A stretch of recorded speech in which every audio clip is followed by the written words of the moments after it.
Welcome to this binge-worthy compilation of some of the wildest gambling-related stories we've covered on this channel. Grab your popcorn, get settled, and enjoy this marathon. And don't forget to like and subscribe.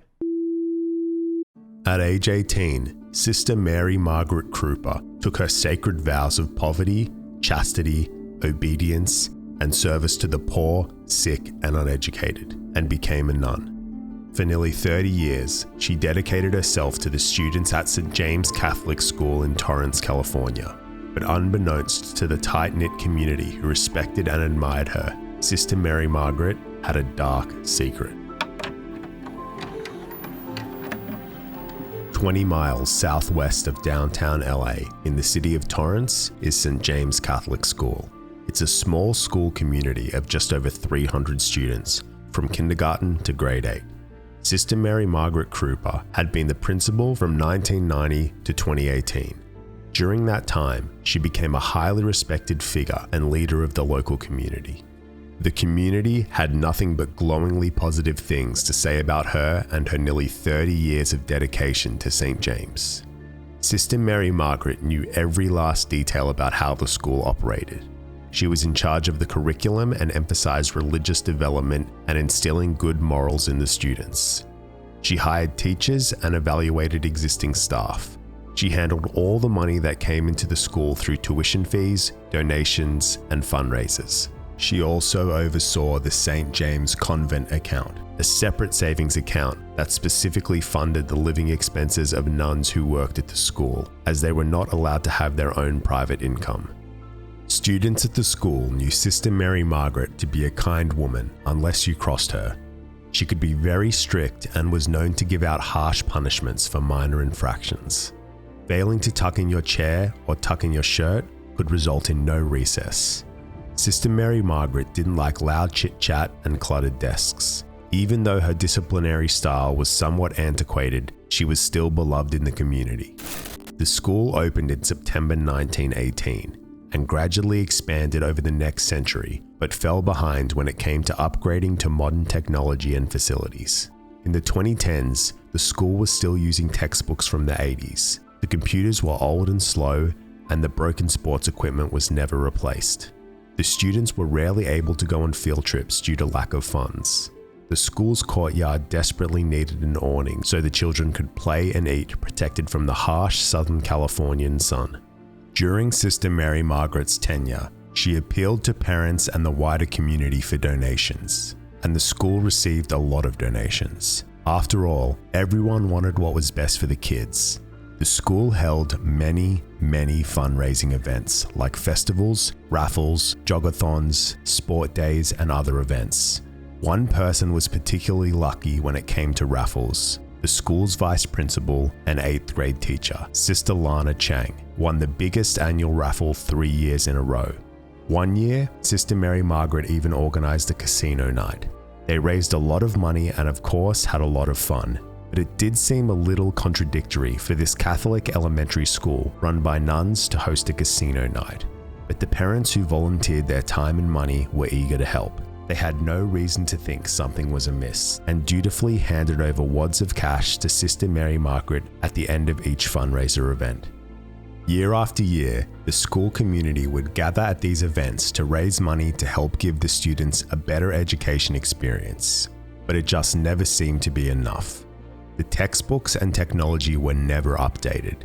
The awning was never built to give the kids shade in the summer. Casino night wasn't the only thing that didn't quite align with Sister Mary Margaret's vows.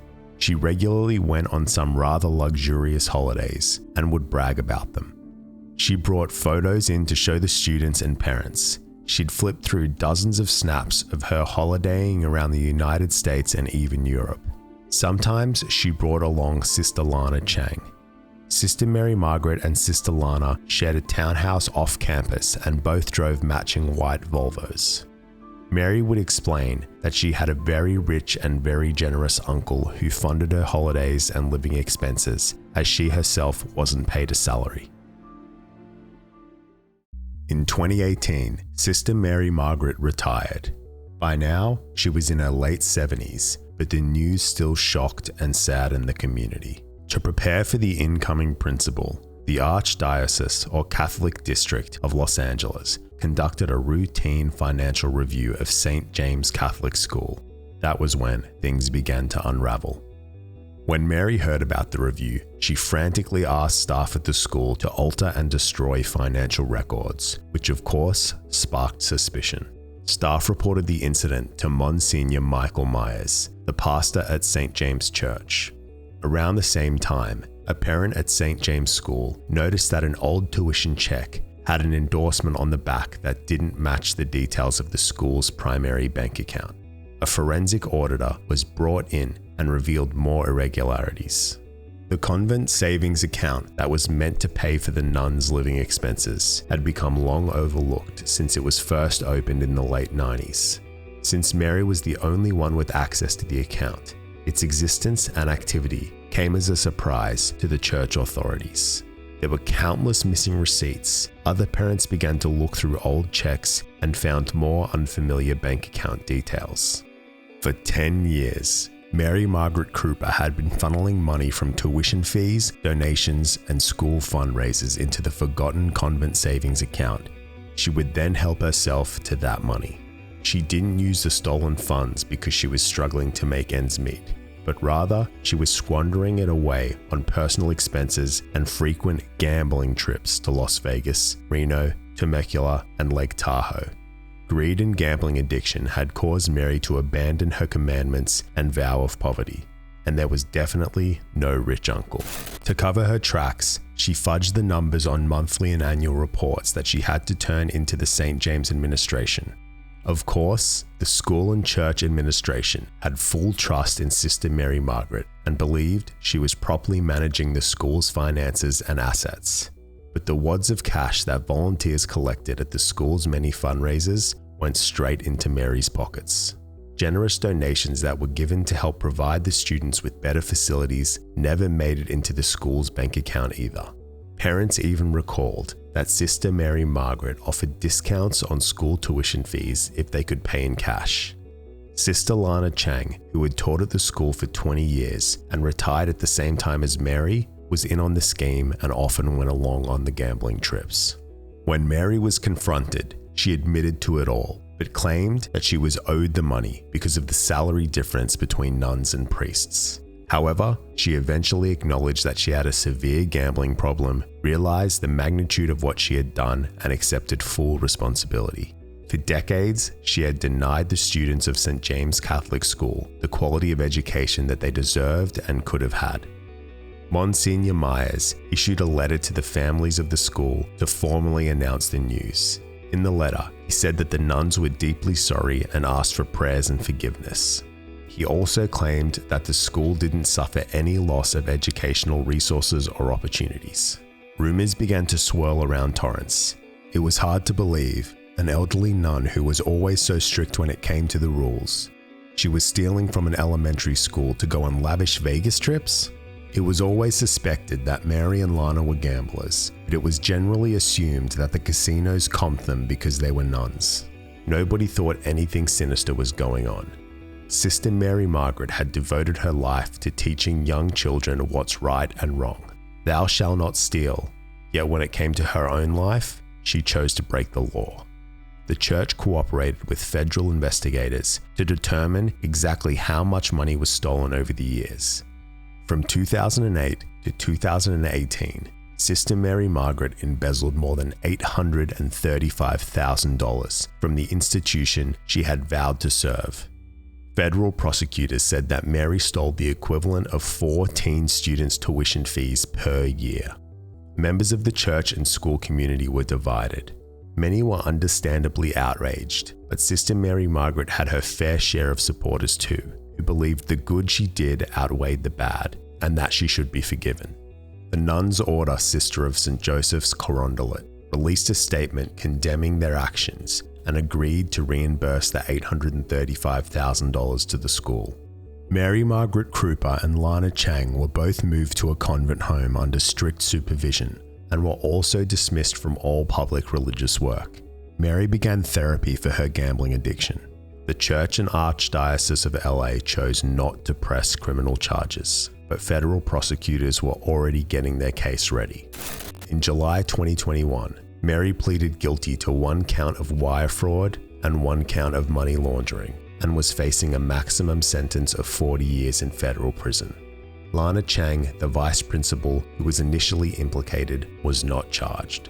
The prosecutor, Assistant U.S. Attorney Poonam Kumar, painted a picture of Sister Mary Margaret's repetitive and deceptive behavior. Quote, "This was a manifestation of greed. She wanted more than she had and abused the trust of the community." But Mary's lawyer, Mark Byrne, insisted that the combination of a gambling addiction and poor mental function due to old age clouded her judgment. He also insisted that the quality of education at St. James was unaffected.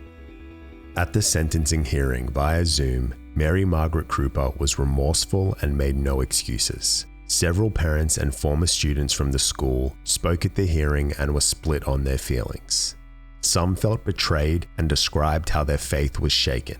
They believed Mary didn't deserve special treatment because of her status, but others pledged their support for the nun who had done so much good for the school and clung to the lessons in forgiveness that are taught by the church. Judge Otis Wright spoke about the conflict he felt because of his Roman Catholic upbringing and struggled to determine an appropriate sentence for Mary. He said, quote, "I don't look at nuns as ordinary people," and stated that he couldn't judge her on, quote, "the worst thing she had done in her life alone." He took into account her 62 years of service as a nun and educator, and the fact that she was 80 years old. At the end, Judge Wright sentenced Mary Margaret Kreuper to just 1 year and 1 day in prison, even though prosecutors had requested 2 years. She was also ordered to pay $835,000 in restitution.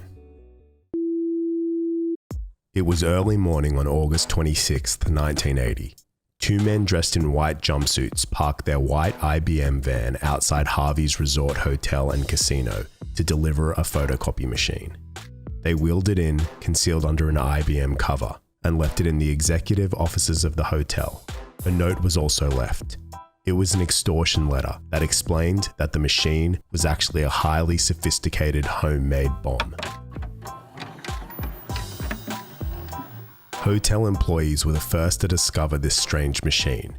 Hotel security found an envelope on the floor and initially suspected it was a letter bomb. They took cover behind the large metal box, the actual bomb, and poked the envelope with a broom handle. After determining that it wasn't a letter bomb, they opened the envelope to find a lengthy extortion note. Bomb threats were not entirely unheard of in the casino district of State Line, Nevada near Lake Tahoe, thanks to the combination of financial losses and excessive alcohol consumption.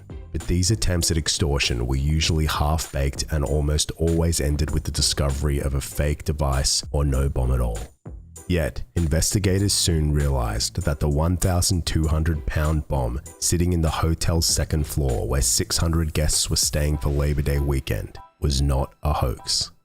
The Douglas County Sheriff's Office swiftly cleared the area, herding thousands of bewildered guests from nearby casinos and hotels onto buses to a high school and other hotels a safe distance away.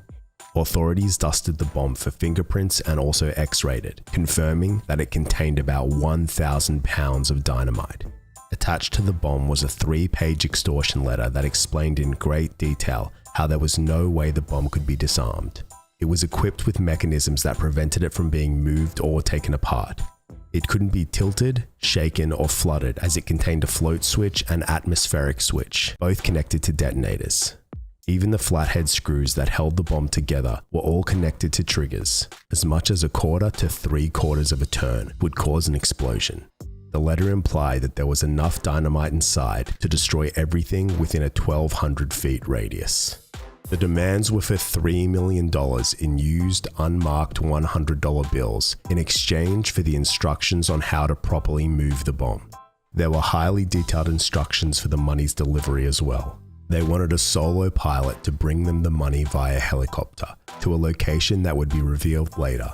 With the area now secured and the general public out of harm's way, curious onlookers began to gather at the roadblocks and barriers, watching in anticipation. Bookmakers from other casinos even started taking bets on if and when the bomb would go off. Explosives experts from various agencies were summoned to analyze the strange homemade device. including the Tahoe Douglas Bomb Squad, US Army Explosives Disposal Personnel, the Nuclear Emergency Team, and the Nevada State Fire Marshal. Time was of the essence. Nobody could be sure that the bomb wouldn't go off at any moment. The bomb was made up of 2 stacked steel boxes. The top box had 28 toggle switches, but it could not be determined what any of them were for. But it was believed that the triggering mechanisms were in the top box and the dynamite was all in the bottom box.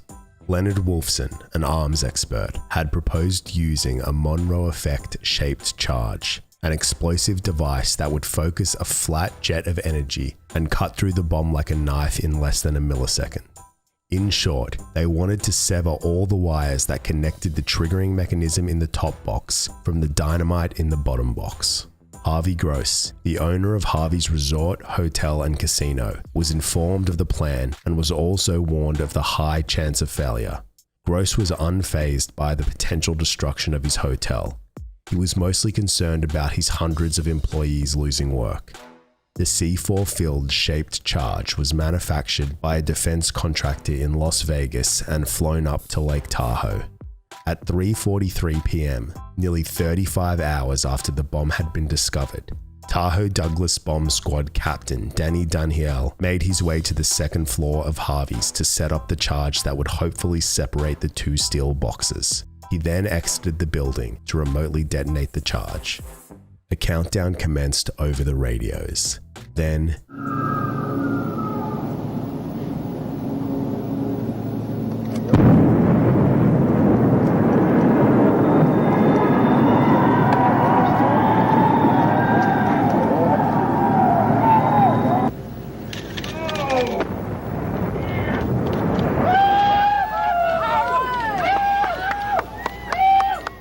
the plan didn't work.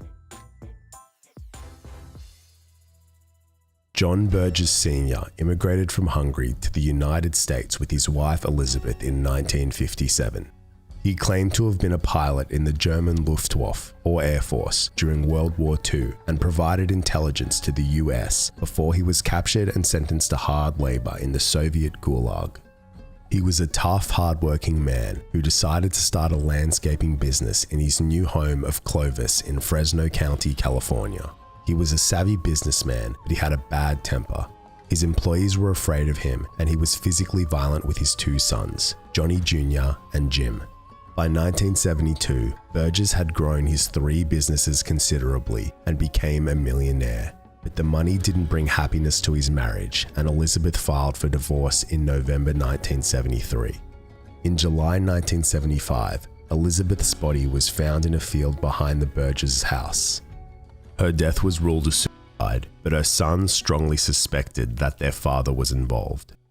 John Birges Sr. began to visit Lake Tahoe more and more frequently on gambling trips, and soon became a regular high roller at the blackjack tables at Harvey's casino. Over the next several years, Birges would gamble recklessly at Harvey's so often that he was comped his favorite suite in the hotel every visit and also befriended staff members there. He'd stock up his garage and walk-in freezer at home full of food, then disappeared to Harvey's, leaving his 2 young sons to fend for themselves. By 1980, Birges had lost at least $750,000 gambling. He decided he was going to recover his money by extorting the casino. He began to use his time gambling there to observe the operations of the staff, the timing of security shift changes, and even measured the height of the curb outside the lobby entrance. Birges then recruited his 2 sons to help him with the extortion plan, Johnny, now aged 19, and Jim, 18. Johnny had a particularly strained relationship with his father. He had dropped out of school and moved out of the house at age 16, working odd jobs and doing some small-time weed dealing. Jim was more studious and straight-laced, but the 2 brothers had a strong bond rooted in shared contempt for their father. Despite their tense relationship with John Sr., the 2 boys still sought his approval and wanted to help him out of his financial troubles, so they agreed to go along with the extortion plan. On June 10, 1980, John Birges Sr. and his sons drove Johnny Jr.'s white Dodge van into the Sierra Nevada mountains to the construction site of the Helms Power Plant, an underground hydroelectric pumping facility. They broke into the explosive storage using a welding torch to cut off the locks, and stole more than 1,000 pounds of Hercules Unigel dynamite sticks. They then drove back to Birges' home in Clovis and stored the dynamite in his walk-in freezer. Birges had always enjoyed tinkering in his garage, but he would spend the next 2 months focused on his next and final project, a bomb with multiple triggering mechanisms that was completely tamper-proof. His girlfriend Ella Joan Williams, a Fresno County probation officer, wrote the 3-page extortion letter. On August 24th, Birges asked his former employee, Bill Brown, and his son-in-law, Terry Hall, to do a delivery job for $2,000 each. He told them about his plan and they agreed. That night, Bill Brown and Terry Hall borrowed Johnny Jr.'s white Dodge van and drove to Lake Tahoe with the bomb loaded in the back. They met up with Birges at Harvey's the next morning. Birges guided them through the hotel and casino and explained how they would be getting the bomb through the lobby. That night, the 3 men checked into the Balsamo motel using a fake name, Joey Avedo. The following morning, they tidied up the room, wiping down any fingerprints, then drove the white van to Harvey's. Birges had constructed a system of metal ramps and pulleys, along with a rolling cart that matched the height of the curb, in order to get the bomb out of the van and into the hotel. Brown and Hall carefully rolled the bomb, covered by a cloth with the IBM logo, inside, and up the elevator to the 2nd floor where Birges was waiting for them. He positioned the bomb in the corridor of the hotel's executive offices, placed down the 3-page extortion letter, then left and drove back to his Clovis home to get some sleep. Once the bomb had been discovered, the FBI began to discuss the next course of action with Harvey Gross, the owner of Harvey's resort, hotel, and casino. The FBI informed Gross that there was a high likelihood of the bomb destroying his hotel, but Gross defiantly refused to pay the ransom.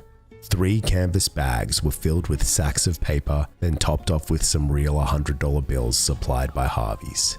The 3 bags were loaded into an FBI helicopter, which was flown by US Navy pilot Joe Cook to the Lake Tahoe airport to await further instructions from the extortionists, as per their letter. FBI Special Agent Del Rowley, armed with a submachine gun, was hidden in the small cargo space in the helicopter. Shortly after midnight, John Birges Sr., his girlfriend Ella Williams, and his 2 sons launched into the next phase of their elaborate plan. They were going to force the helicopter pilot to meet them at a secret location, ambush him at gunpoint, steal the helicopter, take the cash, land it at Cameron Park Airport, then drive back to Clovis. After they all dispersed to their various positions, John Jr. called Lake Tahoe Airport from a payphone, directing the helicopter pilot to locate a hidden letter which explained how to get to the meetup location. However, the directions provided were either too vague or inaccurate, and pilot Joe Cook never saw the strobe light signal mentioned in the letter. He returned to Lake Tahoe Airport in case the extortionists called again, but they never did. At 2:30 a.m., the FBI made a public appeal for the extortionists to contact the authorities again to clarify their instructions. At 5 a.m., Birges, who had not heard the appeal, decided to abandon the plan after the helicopter never showed up. Ella Williams, who had been waiting at Cameron Park Airport all night as the final getaway driver, had heard the FBI appeal over the radio, but she crashed her car going around a hairpin turn on Ice House Road and had to be rushed to hospital. In the early hours of the morning on August 27th, Birges, now slightly panicked, attempted to buy time by contacting the Douglas County Sheriff's Office. He told them to flip switch 5 on the bomb. The diversion worked to an extent, as the bomb experts did discuss creating a device that could flip the switch remotely, but ultimately decided to disregard the instruction. Switch 5, in actuality, did nothing. Later that afternoon, the bomb experts planned to disarm the bomb with a shaped charge failed, and John Birges's bomb exploded.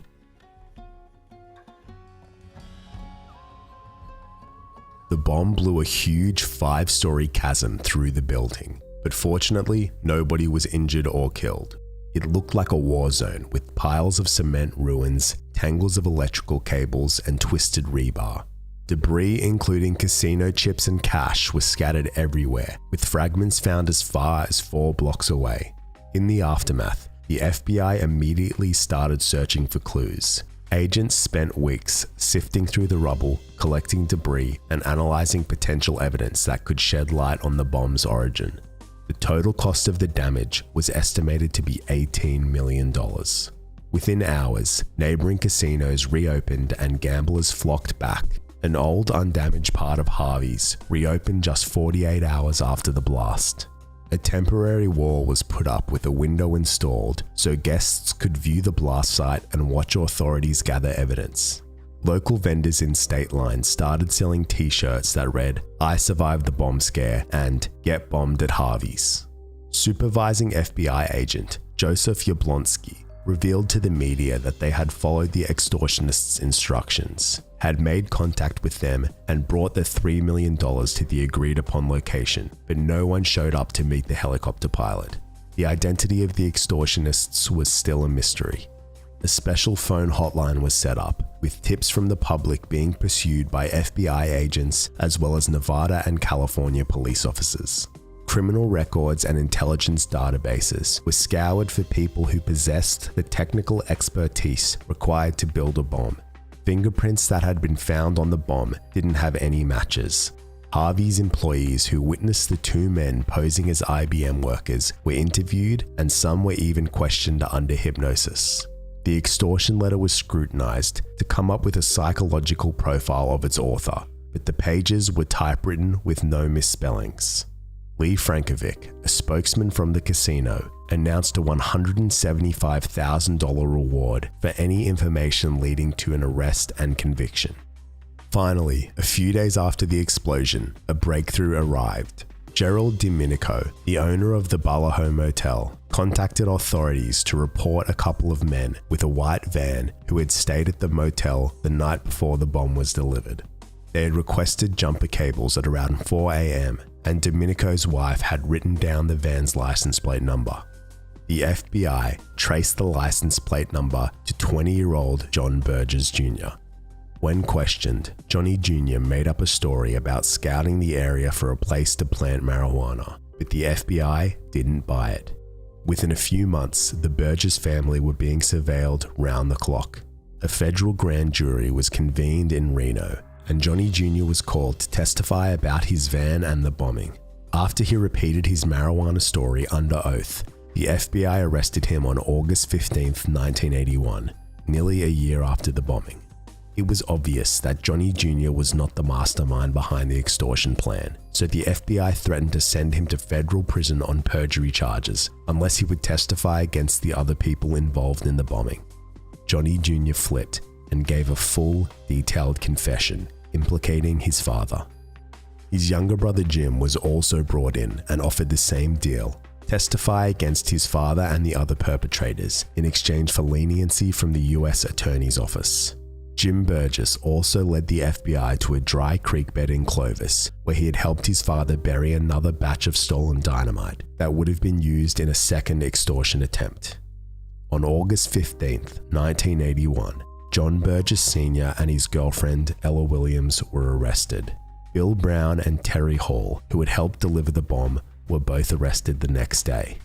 During the trial, John Birges Sr. adamantly denied building the bomb. Over the course of 4 years of trials and appeals, he cycled through several defense lawyers and even represented himself at one point.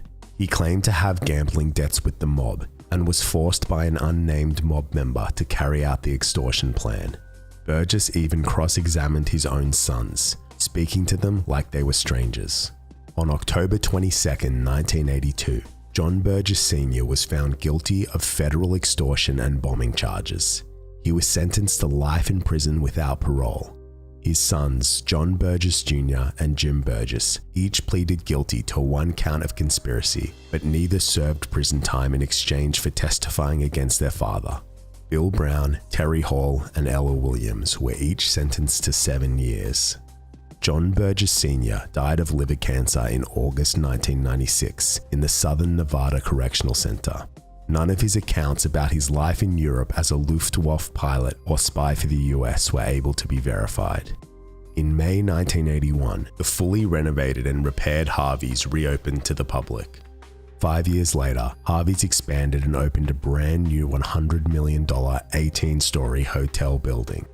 Birges' homemade bomb is still regarded as one of the most unique improvised explosive devices in the FBI's history, and a replica is still used for training purposes today. Sometimes I wonder how casinos are even legal. Everyone knows the odds are rigged against the player, so it's no surprise so many people try to cheat. Today we're going to dive into some stories about the wildest, most brilliant, sometimes idiotic, and dare I say legendary casino and gambling cheaters.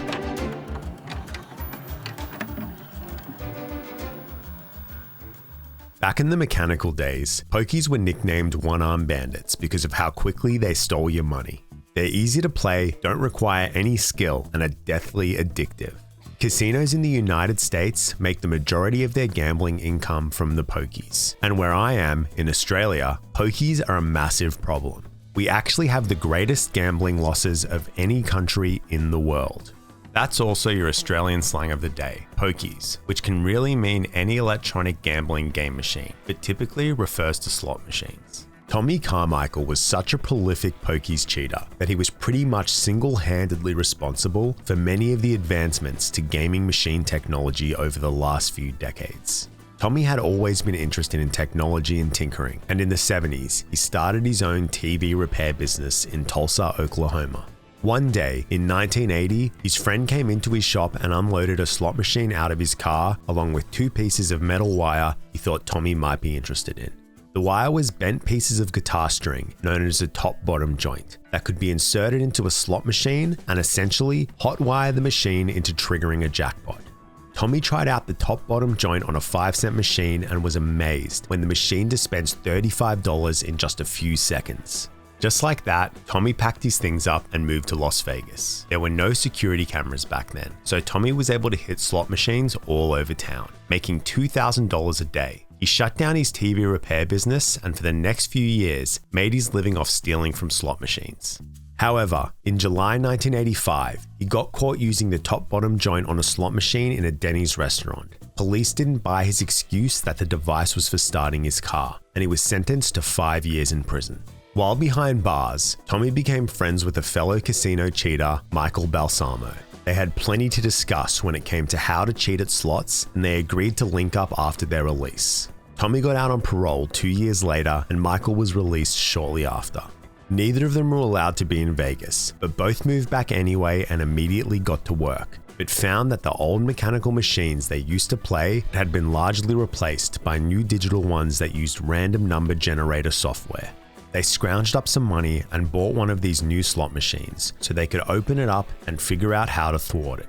Tommy discovered that deep in the payout mechanism was a tiny switch that could be turned off and make the machine stop counting coins. After 6 months of tinkering, he came up with his latest cheating device. A thin strip of metal, slightly curved with a piano wire threaded through that could fit through a small gap in the bottom of the machine. Once it reached the little switch, Tommy would pull on the piano wire to bend the metal and flick the switch off. The coin counter would be disabled and the machine would then spit out coins until it was empty. Tommy called this new tool the slider or monkey paw. The slider was highly effective. Tommy made $1,000 an hour with it.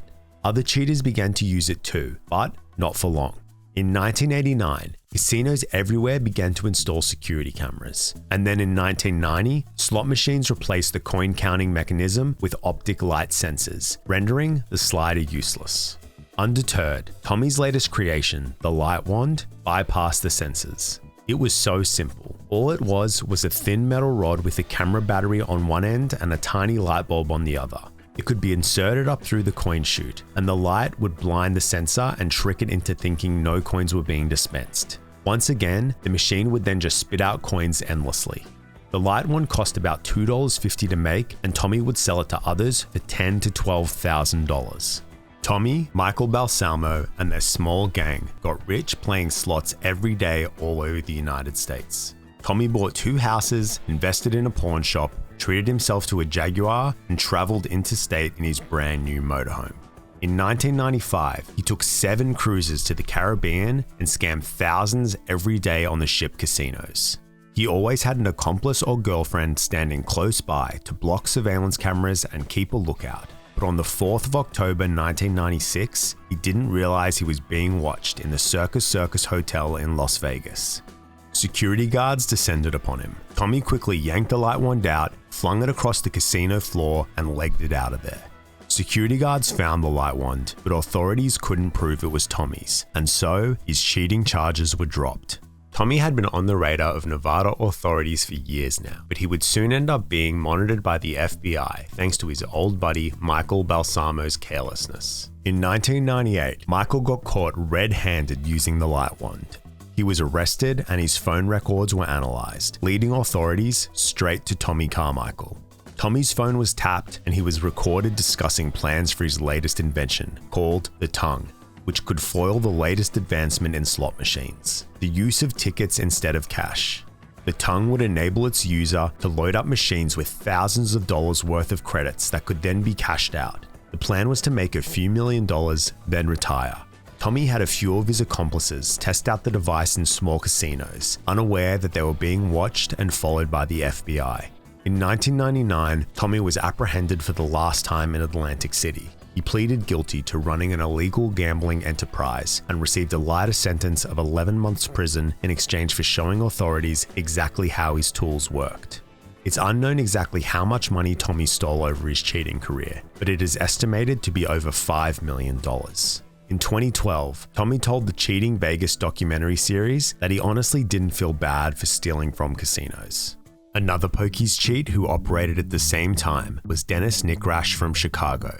Dennis was a highly skilled locksmith who had a side hustle of breaking into cars, jewelry stores, and other businesses for the Genovese crime family.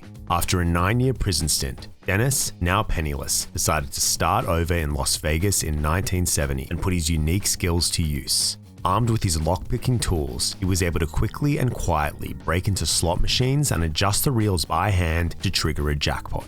Like his counterpart Tommy Carmichael, Dennis could adapt his methods when slot manufacturers upgraded their security features. He created new tools and used strong magnets to maneuver the internal mechanism to make the machine pay out. Between 1976 and 1983, Dennis stole approximately $10 million. He was caught and convicted in 1986 and spent the next 5 years in prison. By the time he got out, casino security and slot machine technology had changed dramatically. Surveillance cameras were now watching every inch of the casino floor, and the new pokies were all digital. Through the Genovese crime family, he was introduced to Eugene Bulgarino, an IT expert, and together they got their hands on a slot machine and figured out how to override its programming. They programmed their own microchip that could be placed on the circuit board of a slot machine to give them an instant jackpot. They hired a team of 10 people and orchestrated an elaborate scheme to avoid detection. Female accomplices would enter the casino first to act as lookouts. Then Dennis and a couple of friends would make their way to a slot machine. His buddies would stand in certain spots to block the view of security cameras. Dennis would break into the machine and install his microchip in a matter of seconds. Then exit the building. Another team member would then arrive and play the machine and claim the jackpot winnings. Dennis, as the mastermind, took 50 to 70% of the winnings, and the rest was split between the team. They tested the game plan a few times in small casinos. Then on the 4th of July 1997, they hit Harrah's and won $3.8 million. After that, Dennis grew bold and started targeting other big casinos. Before the end of the year, they performed 10 more major heists. The team had to be rotated out often, as he couldn't have the same people regularly collecting big prizes. This meant that as the scheme went on, more and more people knew about it. Soon, team members were also growing resentful about their cut of the winnings or being swapped out. In early 1998, Dennis was planning his final run, a single megabucks jackpot of $17 million. After that, he was going to move to France and retire. Little did he know that one of his disgruntled former accomplices had ratted him out to the police. The FBI was onto him, and a search warrant of his home produced all the evidence that was needed to put him behind bars. He was given a lighter sentence of 7.5 years in exchange for helping authorities catch other slot cheats. But most of his lockpicking secrets died with him in 2010. When slot machines evolved into being computerized, the Nevada Gaming Control Board needed IT specialists on their payroll. Ron Harris was one of the software engineers hired to take care of security concerns that had to do with the microchips inside slots, video poker, and other machines. His job was to bust hackers and cheaters, but in 1990, a case he was working on turned him against his employer. He had caught an altered line of code in video poker machines manufactured by the American Coin Company. He discovered that the company had instructed one of their own computer programmers, Larry Volk, to rig the machine so it generated fewer royal flushes so the company, who got a share of its machine's takings, could increase their profits. Volk became extremely paranoid when the scandal broke, and in the middle of the investigation, his house was firebombed. 2 weeks later, he was shot dead in his driveway. The hired gunmen were connected to the American Coin partners, yet no one from the company was ever implicated. A switch was flipped within Ron Harris, and now he wanted to use his skills to steal from casinos. During routine testing of slot machines, he was able to sneakily reprogram about a dozen machines to add credits when a specific sequence of coins was inserted. Gaming control board employees are prohibited from gambling in casinos, but Ron took the risk and sat down on one of the slot machines he had modified. He carefully inserted the coins in the pattern that he had programmed, and it worked. The machine recognized the pattern and instantly added 200 credits. Ron recruited his childhood friend Reed McNeil to play since he wasn't allowed to. He taught Reed the coin sequence, and over the next 3 years, they took about $50,000 from slot machines in Vegas, Lake Tahoe, and Reno. However, Ron knew this method wasn't bulletproof, as the altered code in the machines could easily be traced back to him if anyone took a close look. He set his sights on cheating the game of Keno, which worked like the lotto. Players would bet on the numbers they think would be drawn on the Keno screen. As a gaming control board IT specialist, Ron was able to access the Keno software. He studied the random number generator code very closely and unraveled the complicated maths that went into how the numbers are chosen. He then created a program that could predict what number would come up next. In January 1995, Ron and Reed headed to Atlantic City to try and win a $100,000 Keno jackpot. They chose a casino that let guests play Keno on their hotel room TV. Reed checked in using a fake ID and took to the casino floor, while Ron hid in the hotel room. The two friends communicated via radio, with Reed wearing a small earpiece disguised as a hearing aid. Ron watched the Keno game on the TV and input the numbers into his computer program, which would then predict the next numbers in just a few seconds. Ron would then relay the numbers to Reed via radio. At first, the program's accuracy was bad, but just a few games later, jackpot. Casino staff had never seen anyone win the Keno jackpot before and were immediately suspicious of Reed, who was visibly nervous. He let slip that it was his first time playing Keno and accidentally handed over his real ID. It was all downhill from there. Security figured out that a Nevada gaming control agent was staying in Reed's room. And even worse, that agent had recently accessed the Keno software. Reed was arrested in Atlantic City and Ron was taken into custody as soon as his flight landed back in Vegas. Thousands of slot machines that Ron had worked on had to be checked, and sure enough, a dozen or so modified machines were discovered. In 1998, Ron Harris was banned from ever entering a casino in Nevada or New Jersey and sentenced to 7 years in prison. Reed McNeil was also convicted but did not have to serve any prison time. Louis Colavecchio had two nicknames, the Coin and the Counterfeit King. He had devoted his life to the craft of jewelry making, but in 1993, at the age of 51, he decided to retire. He soon got bored and restless in his hometown of Providence, Rhode Island. His mates decided to take him on a trip to the new Foxwoods Resort Casino in Connecticut to cheer him up. Louis wasn't a gambler, so his friends gave him some tokens for the slot machines. He didn't find much of a thrill playing the slots, but he did become interested in the $10 tokens. In fact, he became obsessed with them. More specifically, obsessed with the challenge of trying to recreate them. Louis spent $50,000 of his retirement savings on a hydraulic press and other equipment to make his own tokens. He knew that the slot machines had sensors and other counterfeit detection measures, so it was crucial that his forgeries were perfect. In February 1994, he believed he had done it and drove to Foxwoods to try out his freshly minted token. He inserted it into the coin slot, but it was immediately rejected. He went home to study why it didn't work and realized that the fake token and real token sounded slightly different when they clattered on the hard surface of his table. He wanted to take the real token to a professional metallurgy lab to determine the composition of the metal alloy, so he shaved it down into a blank square so no one would know what he was up to. Now that he had the exact breakdown of the metal mix, he was back in business. He quickly found a metal supplier and started making more tokens. He tested them out at Foxwoods, and this time, the machine accepted his forged tokens, and the casino cashed them, no questions asked. Lewis ramped up production of his tokens, but knew he couldn't steal millions from a single casino, so he spread out to Atlantic City in New Jersey. Over the next 18 months, he researched, tested, and produced tokens of all different denominations from 12 casinos. $100,000 of his own savings later, he was ready to wreak havoc in Atlantic City.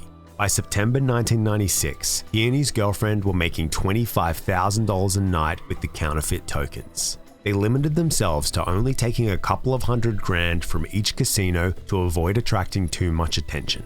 Atlantic City casinos were beginning to notice they had a significant surplus of tokens and began to suspect there was a counterfeit ring operating in the city.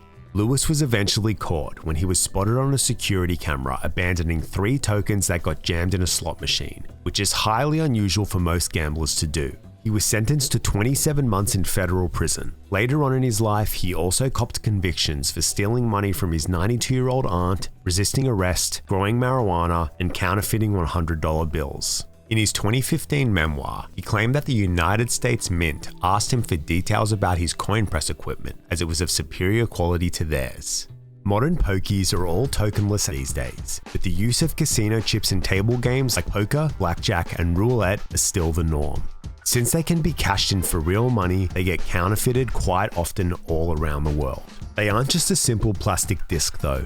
They're actually made of a mix of high-quality clay and metals and have many hidden security features. In 2004, cash-strapped construction workers Erick Morikawa and Jeremy Lewis were inspired to make fake chips after driving past a casino billboard just outside of Vegas. They made a detour to the Green Valley Ranch Casino and bought some chips, then took them back to Erick's house. They cut into the chips to examine what they were made out of, but quickly realized it would be way too difficult to try and recreate them from scratch. Instead, they attempted to convert small denomination chips into large ones. First, they boiled $1 chips to cleanly remove the paper inlay. They bought acrylic paints, mixed up the perfect color match, then airbrushed the chips to look like $100 chips.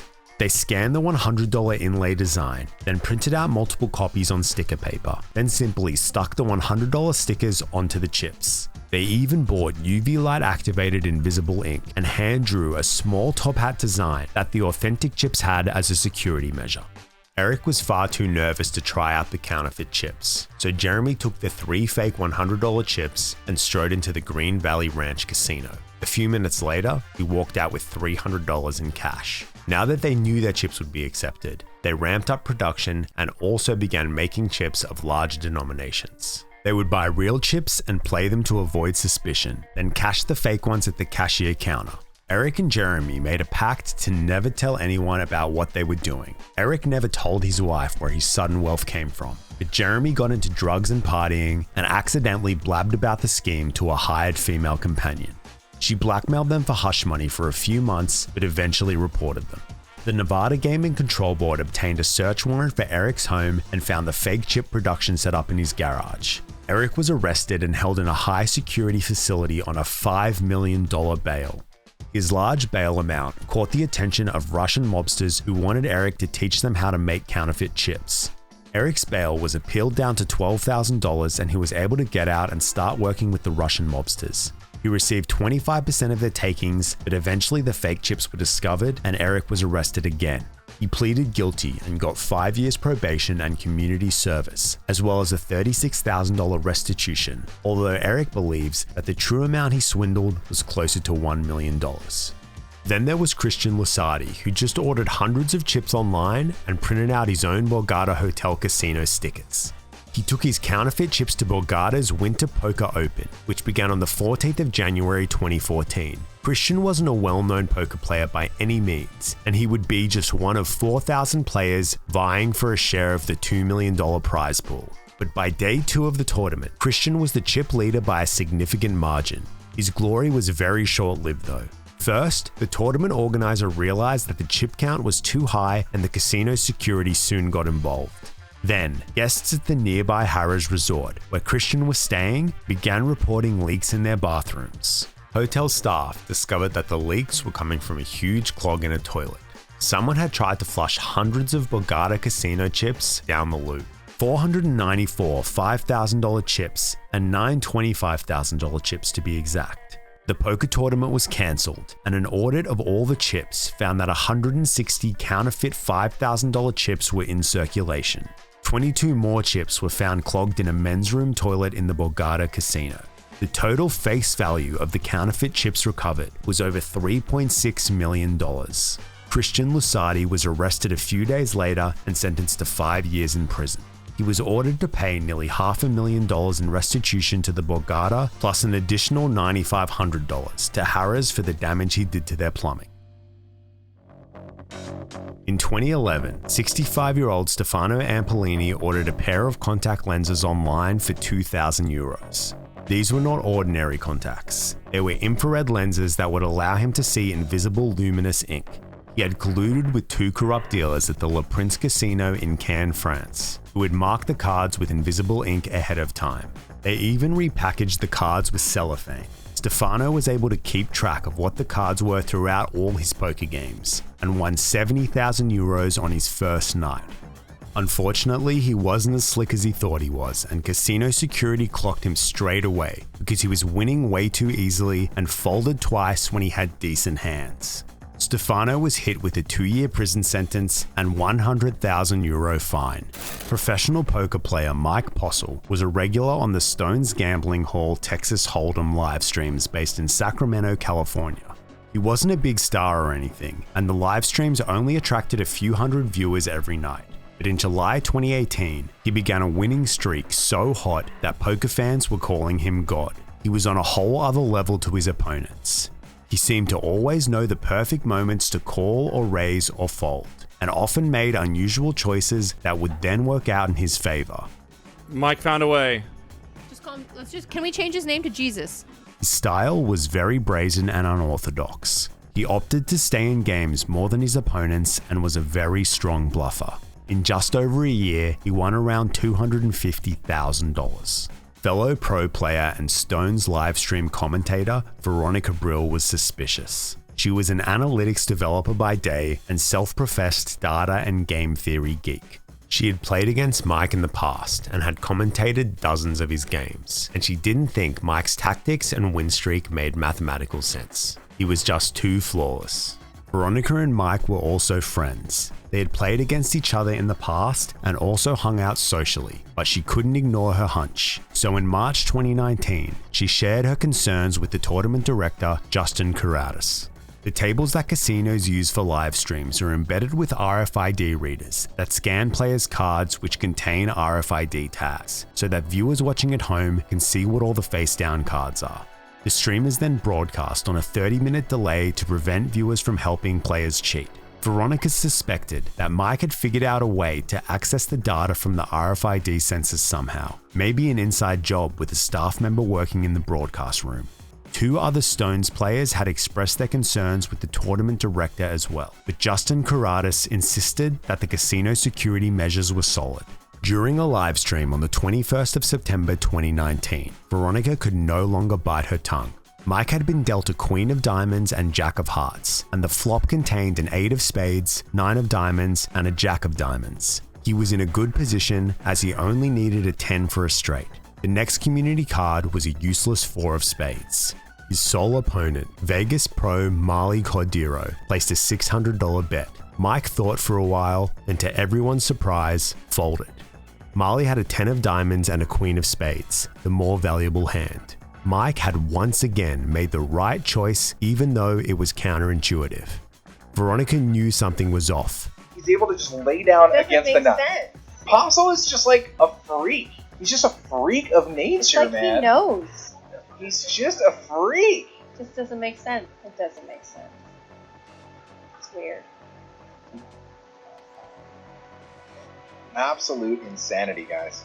She went on to analyze the fact that his VPIP rate was very high, but it didn't reflect in his post-flop play, meaning that for the amount of times he chose to play his hand, he just didn't lose enough. Just didn't seem possible statistically. A few days later, Veronica publicly accused Mike of cheating on Twitter and YouTube. The scandal spread through the poker community like wildfire. If you're looking for an internet rabbit hole to get lost down, this one goes deep. To summarize, videos of Mike's games were heavily scrutinized, his every little move dissected. Spreadsheets and scatterplot graphs were generated to show how atypical Mike's win rate was, and theories about how exactly he had cheated ran rampant.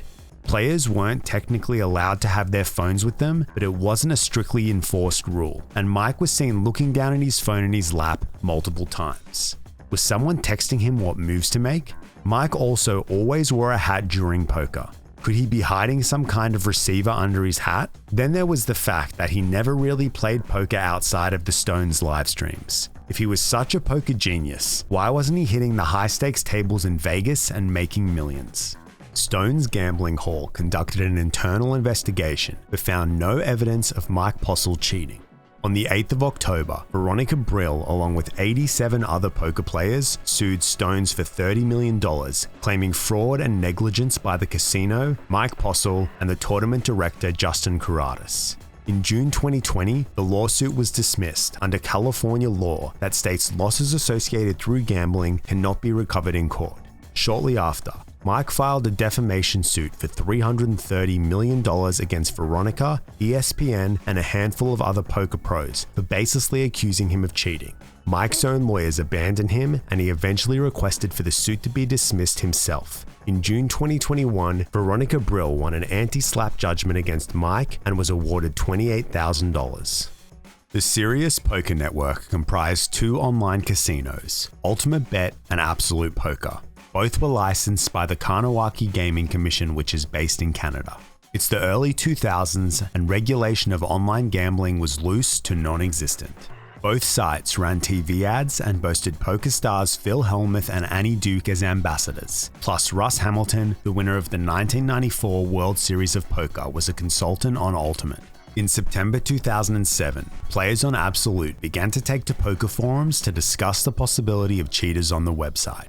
Reports of suspicious behavior, including unbelievably high win rates and flawless gameplay, flooded the forums. It seemed as though a small number of players could somehow see their opponent's cards. It was theorized that they had access to special accounts that had what was called God mode. Most of the suspicion focused on an account named Pot Ripper, which won a $100,000 tournament despite only having previously entered 3 low-stakes tournaments on the site. A user named Crazy Marco was suspicious of Pot Ripper's plays and requested his hand histories from the final game. Absolute granted the request, but accidentally sent him a master spreadsheet of actions at all tables from the first 2 hours of the tournament. The file also contained all players' hole cards, as well as their account email addresses and IP addresses. Crazy Marco circulated this document on the forums. Pot Ripper's perfect success rate was clear evidence that they had access to information about other players' cards. They also had an observer who followed them from table to table. Pot Ripper's email and IP were eventually traced to Absolute's corporate offices in Costa Rica and was widely believed to belong to the site's director of operations, AJ Green. His observer was theorized to be former CEO Scott Tom. Absolute Poker initially denied that any cheating was going on, but then later confirmed that there had been a security breach and blamed it on a staff member who went rogue. An internal audit revealed that there were 7 separate accounts that had cheated in a 40-day period beginning in August 2007. The Gaming Commission's investigation found that Absolute attempted to cover up the cheating by deleting game logs and records. The website was fined $500,000, placed on a 2-year period of increased supervision, and had to refund $1.6 million to affected players. In January 2008, players on Ultimate Bet began to report similar instances of cheating. A player named Neo was singled out as potentially having access to God mode due to their statistically improbable success rates. Like its sister site, Ultimate admitted that there had been fraudulent activity and scapegoated rogue staff members who manipulated the software before the site's new owner, Tokwiro, took over in 2006. In September 2009, the Kahnawake Gaming Commission released its investigation findings. 23 accounts, including Neo, using 117 different usernames, were discovered cheating, with the majority of devices and IP addresses connected to Russ Hamilton, Ultimate Bet's celebrity consultant. The The commission ordered the website to reimburse $22 million to affected players and also slap them with a $1.6 million fine. The scandal fizzled out. Then in 2011, the US Department of Justice charged the founders and executives of several offshore poker websites with bank fraud, money laundering, and violating the Unlawful Internet Gambling Enforcement Act. Several sites, including Absolute Poker and Ultimate Bet, were shut down. Some players never got their reimbursements. In May 2013, Travis Macker leaked an audio recording of a conversation between him, Russ Hamilton, and Ultimate Bet attorney Daniel Friedberg. Travis was Russ's assistant and was part of the cheating scheme, but wanted to salvage his reputation, so he secretly recorded the meeting. In the recording, they can be heard discussing the God Mode software they used to cheat, and Russ straight up admitted to stealing money. And I did take this money, and I'm not trying to make it right, Dan, so we got to get that out of the way real quick, okay? If the name Daniel Friedberg sounds familiar to you, he recently returned to news headlines when the FTX crypto fraud scandal broke. Daniel was FTX's lawyer and one of Sam Bankman-Fried's closest confidants. But that's a story for another day. In 1992, recruitment posters went up around the Massachusetts Institute of Technology campus, looking for students who wanted to make money playing blackjack. Back in 1962, an MIT mathematics professor named Edward Thorpe published a book called Beat the Dealer, which detailed how a player could win at blackjack using maths and explained how to count cards. In the 70s and 80s, MIT student J.P. Massa and his Harvard friend Bill Kaplan used these strategies and formed a blackjack team who would work together card counting in casinos. Card counting is a system that allows players to keep track of what cards are left in the dealer's deck. In blackjack, high cards are generally more desirable to the player, so if there are more high cards left in the deck, then the player has an advantage over the house. If a player knows that they have the edge, then they could place a large bet and walk away with big winnings. That was the basic blueprint of the original MIT blackjack team. However, card counting requires a great deal of practice and concentration, and by 1990, most team members were burnt out or just wanted to move on. But JP and Bill weren't done. They felt they had barely tapped into the potential for money-making, and in 1992 launched a recruitment campaign at MIT for a brand new team of card counters. Students were drawn to the opportunity because they wanted to experience the Vegas high roller lifestyle, or because they had a rebellious streak. There was little risk, as card counting isn't actually illegal or even technically cheating. Plus, they wouldn't have to put up their own money. JP and Bill ran things like a real business with a formal management structure. They set up Strategic Investments LP and brought on partners who would inject millions of dollars for the students to play with, then take a majority cut of the winnings. Bill and JP put the recruits through a rigorous training process, teaching them card counting techniques and the team play strategy. Players would have different roles to avoid detection by casino security. One player, the spotter, would start at the table and only make small bets. Their job was to establish the count. If the cards were in the player's favor, they would subtly signal to a teammate nearby, the high roller, who would then join the table and place a large bet. For months, the 40 or so students trained drilling card counting techniques until it all became second nature. They also practiced with loud music playing and with their teammates distracting them to simulate the intense environment of a real casino. By September 1992, the rebooted MIT blackjack team was ready to take Vegas. The painstaking practice sessions paid off. They were winning six figures every night. They began traveling to Vegas nearly every weekend. They'd play for 48 hours straight, then let loose and party on Sunday night, before returning to MIT on Monday morning to hand over the cash they won to a team manager.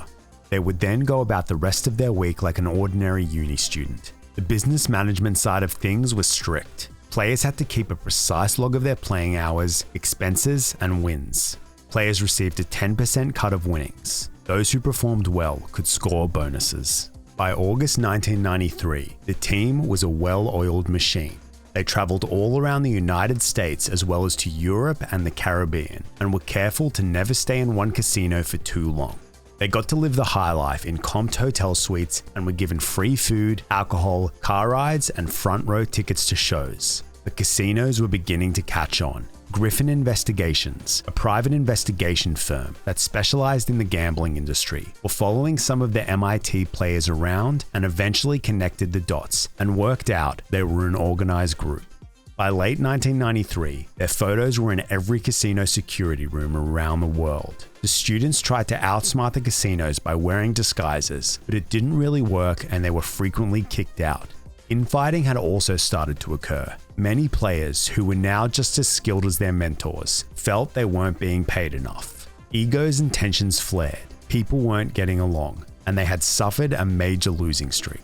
JP Massa and Bill Kaplan had had enough, and they shut down strategic investments at the end of 1993. Many of the players split off into one of two student-led teams and recruited fresh faces. Like strategic investments, these new teams were also structured and operated like a real business. But the players invested their own money, so there was more of an incentive to perform well. By the late 90s, both teams had dissolved. Blood is thicker than water, right? Well, the Tran organization was one of the most formidable criminal enterprises of the 2000s and was made up of mostly family members. The ringleaders were a married couple, Phong Quoc Trong, nicknamed Pai Gao John, and his wife Phan Tu Tran. They both worked as dealers at the Siquan Casino in San Diego. In July 2002, John was caught on a security camera performing a false shuffle at a mini baccarat table and was immediately fired. Shortly after, Van Tu was caught doing the same thing and was also fired.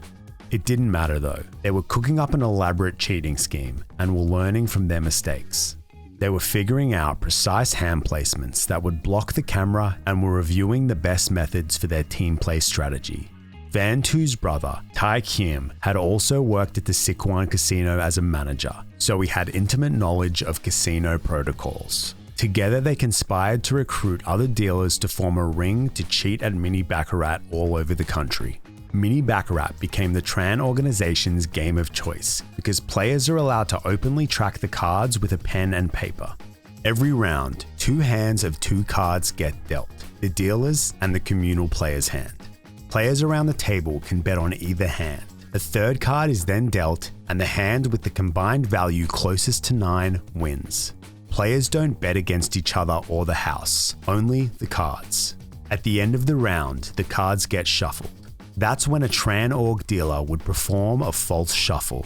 It was a sleight of hand trick. About 40 cards, known as the slug, would be secretly held in the dealer's hand while the other cards got shuffled. The slug remained in the same order that was just played. Tran org players planted at the table would have kept track of the order of the cards, so they would now know what the next card would be and therefore know exactly when to place large bets.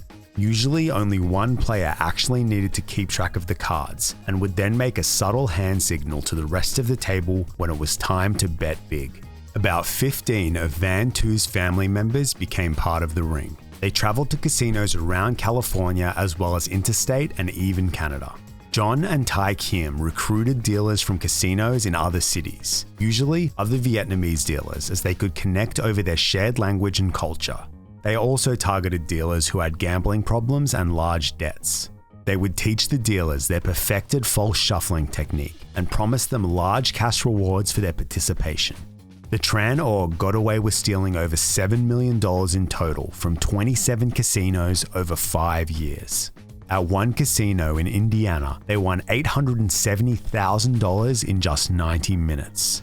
They were able to get away with it for so long because they never stayed in one area for too long.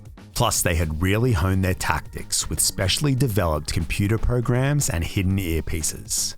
John wasn't low-key about his newfound wealth. He bought 3 new cars, a Rolex watch, and a white gold pendant featuring a Mercedes-Benz logo encrusted with 105 diamonds. Eventually, California casinos caught on to the fact that there was a cheating ring operating, but they couldn't prove it. The Tran org only came unstuck because they were expanding too much, and a couple of the dealers they tried to flip reported them. The FBI got involved and set up wiretaps, went through bank records, and were following and filming members of the organization. A few disgruntled dealers who had been underpaid by the organization became informants. In 2007, undercover agents posing as dealers set up a meeting with Pai Gao John in Biloxi, Mississippi, and covertly filmed the whole thing. On the tape, John can be heard bragging about the cheating and his luxurious lifestyle, incriminating himself. In 2007, Phong Quoc Trong, aka Pai Gao John, his wife Van Tu Tran, her brother Tai Kiem Tran, and 44 others were indicted for racketeering, theft, and money laundering. John pleaded guilty and was sentenced to 5 years and 10 months in prison. He was ordered to forfeit his 2 houses in San Diego, 2 houses in Vietnam, his Porsche, Rolex, and other luxury possessions, and to pay $5.8 million in restitution to several casinos. Van Tu was sentenced to 3 years in prison plus restitution of $5.7 million. Tai Kiem was sentenced to 2 years and 5 months in prison and had over $800,000 worth of property, cars, and jewelry forfeited. Most of the rest of the organization pleaded guilty and received terms ranging from probation to 3.5 years in prison. In the world of sports, the thrill of victory and the agony of defeat are what keep us on the edge of our seats. But what happens when the integrity of the game is compromised? From match fixing to insider betting, nearly every professional sport has been tarnished by a betting scandal. And in today's video, we're going to cover some of the wildest stories of greed, addiction, and downfall that have shocked sports fans around the world. In April 2024, Jontay Porter was handed a lifetime ban from the NBA after he placed bets on himself to underperform on a basketball court and shared confidential information to bettors. Porter signed with the Toronto Raptors in December 2023, but was far from being a household name, which might have been why he felt he could slip under the radar and get away with illegal betting. Porter had developed a gambling addiction while in college and shilled crypto and gave stock trading advice. Then started using his friend's online gambling account to wager on NBA games. States across America began legalizing sports betting in 2018, but NBA players and employees are strictly not allowed to bet on anything related to the NBA or any of its properties. On the 26th of January, during a game against the LA Clippers, Porter subbed off after just 4 minutes, claiming he had an eye injury. His statistics for points scored, rebounds, and assists naturally fell significantly below sportsbooks' expectations, but eyebrows were raised when player prop bets on him were among the biggest money winners for bettors that day, since Porter was a fairly obscure player. On the 20th of March, during a game against Sacramento, Porter again prematurely exited just 3 minutes in, complaining of illness. This time, DraftKings and another unnamed sportsbook sounded the alarm after detecting an unusual amount of betting action on Porter's under statistics that day. In particular, there was an $80,000 wager that would have paid out $1.1 million. But the suspicious bet was frozen and an investigation was launched. Although it was determined that Porter never bet on any games he played in, he had used his friend's online gambling accounts to bet on at least 13 NBA games, including 3 occasions when he bet on his own team to lose. He had also shared information about his health status to bettors and directly colluded with a small gambling syndicate in an effort to pay off his own debts. He tipped off 4 others that he would withdraw early from the games on the 26th of January and the 20th of March, and as a result, performed significantly below what bookies projected. Porter's co-conspirators placed large bets on his unders and agreed to pay him a share of the winnings. 24-year-old Jontay Porter pleaded guilty to unspecified federal felony charges, while 4 others were charged with conspiracy to commit wire fraud.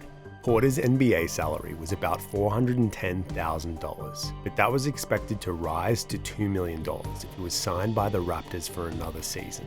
Of course, that won't be happening, and instead, Porter is now facing a maximum prison sentence of 20 years.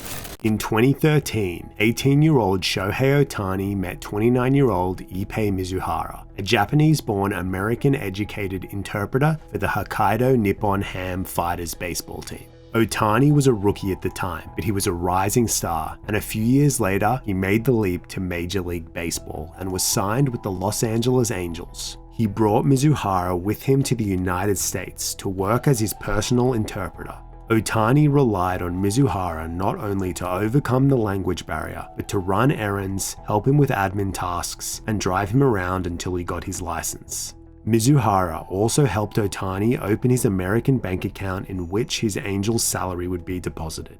In September 2021, Ippei Mizuhara met bookmaker Matthew Bowyer at a poker game in San Diego. Bowyer set Mizuhara up with an account on an illegal sports betting website, as sports betting is still illegal in the state of California. Over the next few years, Mizuhara was hit hard by gambling losses and constantly had to increase his line of credit with the bookies, sending him into a debt of over $4 million. Meanwhile, Shohei Ohtani had ascended to superstar status, and in December 2023, he signed a record-breaking $700 million 10-year contract with the Los Angeles Dodgers.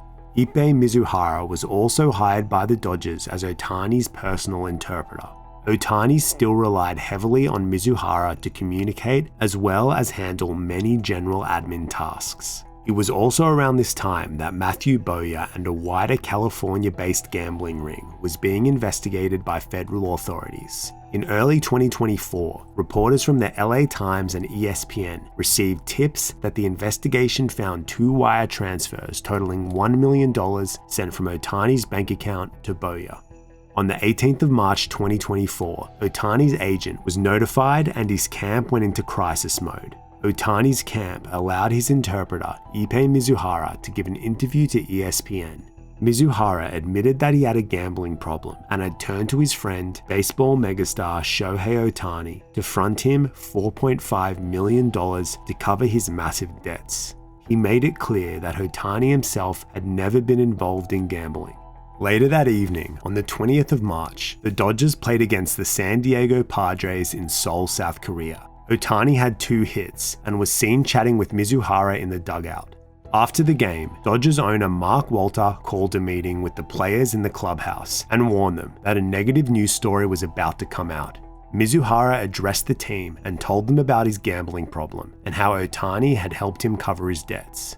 ESPN and the LA Times were hours away from hitting publish when Ohtani's spokesperson suddenly denied Mizuhara's story. Apparently, on the way back to the hotel following the clubhouse meeting, Ohtani started asking questions about what was going on. This whole time, Mizuhara had still been serving as his interpreter, and it seemed that he had been withholding some crucial facts. Ohtani told his people that he had no knowledge of his interpreter's gambling addiction and had not given him any money to cover his debts. Ohtani was shocked to learn that a huge sum of money was missing from his bank account. The Dodgers immediately fired Ippei Mizuhara, and the IRS launched an investigation. Ohtani's spokesperson told news outlets that Mizuhara had lied, and the truth was he had stolen millions from Ohtani. Baseball fans began to speculate. Was Shohei Ohtani in on it, and was the sudden change of the story so Mizuhara could take the fall?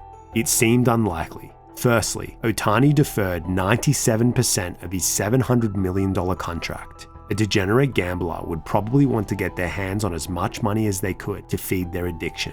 Then there was Mizuhara's track record for bending the truth. In the wake of this scandal, news outlets dug deeper into Mizuhara's past and found that he had lied about graduating from the University of California, Riverside, then also lied about working for the Boston Red Sox and the New York Yankees. It's possible that Ohtani did knowingly gift his friend the $4.5 million to cover the illegal gambling debts, not realizing how illegal that was in itself. But it doesn't change the fact that he was taken advantage of and manipulated by his trusted friend who he had known since he was 18. On the 11th of April 2024, Ippei Mizuhara was charged with bank fraud for allegedly stealing more than $16 million from Shohei Ohtani.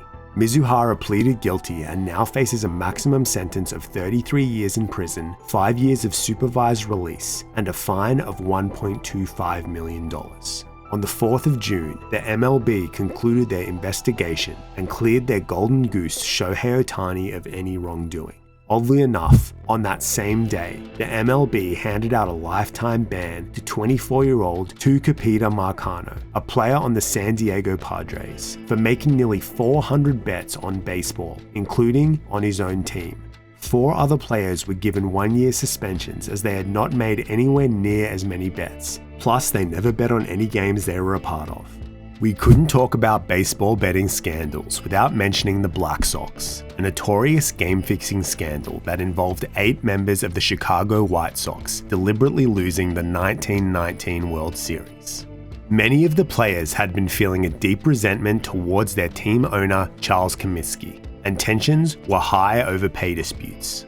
The conspiracy to throw the World Series began with a single player being approached by a bookie, and the plot grew as more players were incentivized by the $80,000 payout. However, the gamblers failed to make the promised payments, leading to a temporary double-cross by the players, who ended up winning games 6 and 7. Eventually, threats of violence forced them back into the fix, culminating in their loss in Game 8. The scandal broke wide open in 1920, leading to a grand jury investigation and high-profile trial. All 8 players were acquitted, but were banned from baseball for life. 70 years later, Pete Rose, the all-time MLB hit leader, accepted a lifetime ban from baseball for betting on his own team, after Rose, who was a manager of the Cincinnati Reds at the time, was hit with the gambling accusations. He sued the MLB. He agreed to drop the lawsuit and accept the ban in exchange for the MLB not officially concluding whether or not he bet on games, although there was enough evidence to show he did.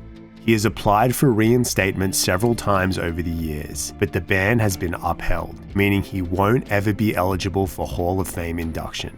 In his 2004 memoir, Rose admitted to betting on baseball, including on his own games, while playing for and managing the Cincinnati Reds, and later stated in a radio interview, "I bet on my team to win every night because I loved my team. I believed in my team." Now let's leave the world of baseball behind and go back to basketball. Hello. Carmine Lupatazzi. He passed during the night. My cousin told me it was Carmine who invented point shaving. CCNY versus Kentucky, 1951. Nobody beat the spread. I bought a black Fleetwood. Point shaving is when a player deliberately limits the number of points scored by their own team, so the final score stays within a certain range, usually below the point difference predicted by bookmakers. It's a form of match fixing, but players don't necessarily need to lose the game to earn their bribe or share of the winnings, so it feels less damaging to participate. Up until early 2024, American college basketball players were not paid a salary, making them easy targets for illegal gambling rings and organized crime. The 1951 game, referred to in The Sopranos, was part of a real point-shaving scandal. It involved 7 schools, but the key players of each scandal were from the star-studded CCNY City College New York team, which made history in 1950 for winning both the National Invitation and the NCAA tournaments.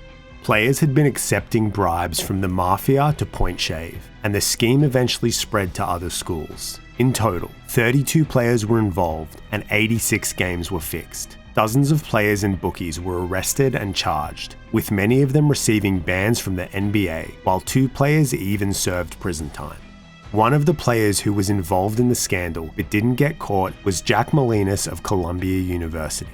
He went on to play for the Fort Wayne Pistons in the NBA, but was eventually banned for life after it was discovered that he had bet on his own NBA games and turned out to have been one of the ringleaders in the 1951 scandal. He got his law degree, was admitted to the New York bar, then got busy masterminding an even more expansive college point shaving scheme. With the help of deeper mafia ties, Molinas' gambling syndicate was able to bribe many more players from 22 colleges, controlling hundreds of games between 1957 and 1961. The scandal came to light when bribery attempts on college football players failed, eventually leading to the arrests of Jack Molinas and other key figures, as well as 37 players, while 50 individuals were banned from the NBA. Jack served 5 years in prison, then in 1975 was shot dead in his own backyard in a suspected mob-related murder. In 1978, dog groomer Paul Mazzi and his friend, school librarian Tony Perla, hatched up a plan to fix some Boston College basketball games. They were small-time gamblers and drug dealers who saw an opportunity to make a quick buck because Tony's brother Rocco was friends with a player on the team, Rick Kuhn, while Paul knew Henry Hill of the Lucchese crime family in New York. You might recognize the name Henry Hill from the film Goodfellas. In the movie, Henry Hill makes a few references to his Pittsburgh guys. Those guys were Paul Mazzi and the Perla brothers. Mobster Jimmy Burke bankrolled the scheme and set up a network of bookies. Rick Kuhn agreed to point shaving, then roped in 2 of his teammates. Threats from the mob kept the 3 college kids in line, but after losing money, the gang decided the scheme was too unreliable and abandoned it. Henry Hill was arrested in April 1980 on drug charges and flipped and became a government informant, testifying against his mafia associates, which led to 50 convictions. He later entered the Federal Witness Protection Program. The 1978 Boston College point shaving scheme only made Hill about $100,000 and only came to light because he confessed to prosecutors about it. Jimmy Burke was sentenced to 12 years prison, Paul Mazzy and Tony Perla 10 years, Rocco got 4 years, and Rick Kuhn had his 10 years reduced to 28 months. In September 2007, the New York Post reported that the FBI was investigating an NBA referee for betting on basketball games, including ones he had officiated, as well as providing insider information to gamblers in exchange for money. The scandal exploded when it was revealed that the referee in question was respected 13-year veteran Tim Donaghy. Donaghy had been a gambler for years. Although the NBA forbade any of their refs from any gambling aside from horse racing, Donaghy was a regular at the Borgata Casino in Atlantic City. In 2003, he began to wager on NBA games with his golf buddy and bookie Pete Ruggieri. He started off with small bets on only 3 games in that first season, but season after season, his betting volume increased. And since he had an enormous amount of insider knowledge, his bets were usually successful.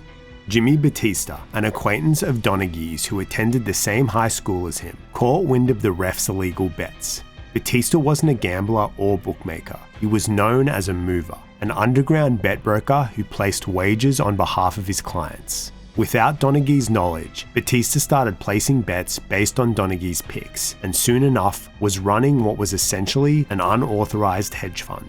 In December 2006, Batista met up with Donaghy and demanded they work together directly. Too many people were following Donaghy's bets now, so they needed to control the information leaking out to avoid raising suspicion. Around this time, the FBI had received a tip from one of their informants that an NBA referee was in cahoots with an underground gambling ring connected to the Gambino crime family. In March 2007, Batista checked into drug rehab and had Pete Ruggieri temporarily take over his operation. Ruggieri was irate when he realized that Batista had gotten greedy and was accepting far too many large bets and was causing the betting lines to noticeably swing.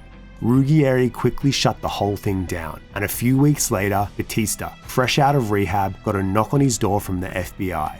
On the 15th of June, Tim Donaghy showed up at the US Attorney's office in Brooklyn and gave a full statement about the whole operation.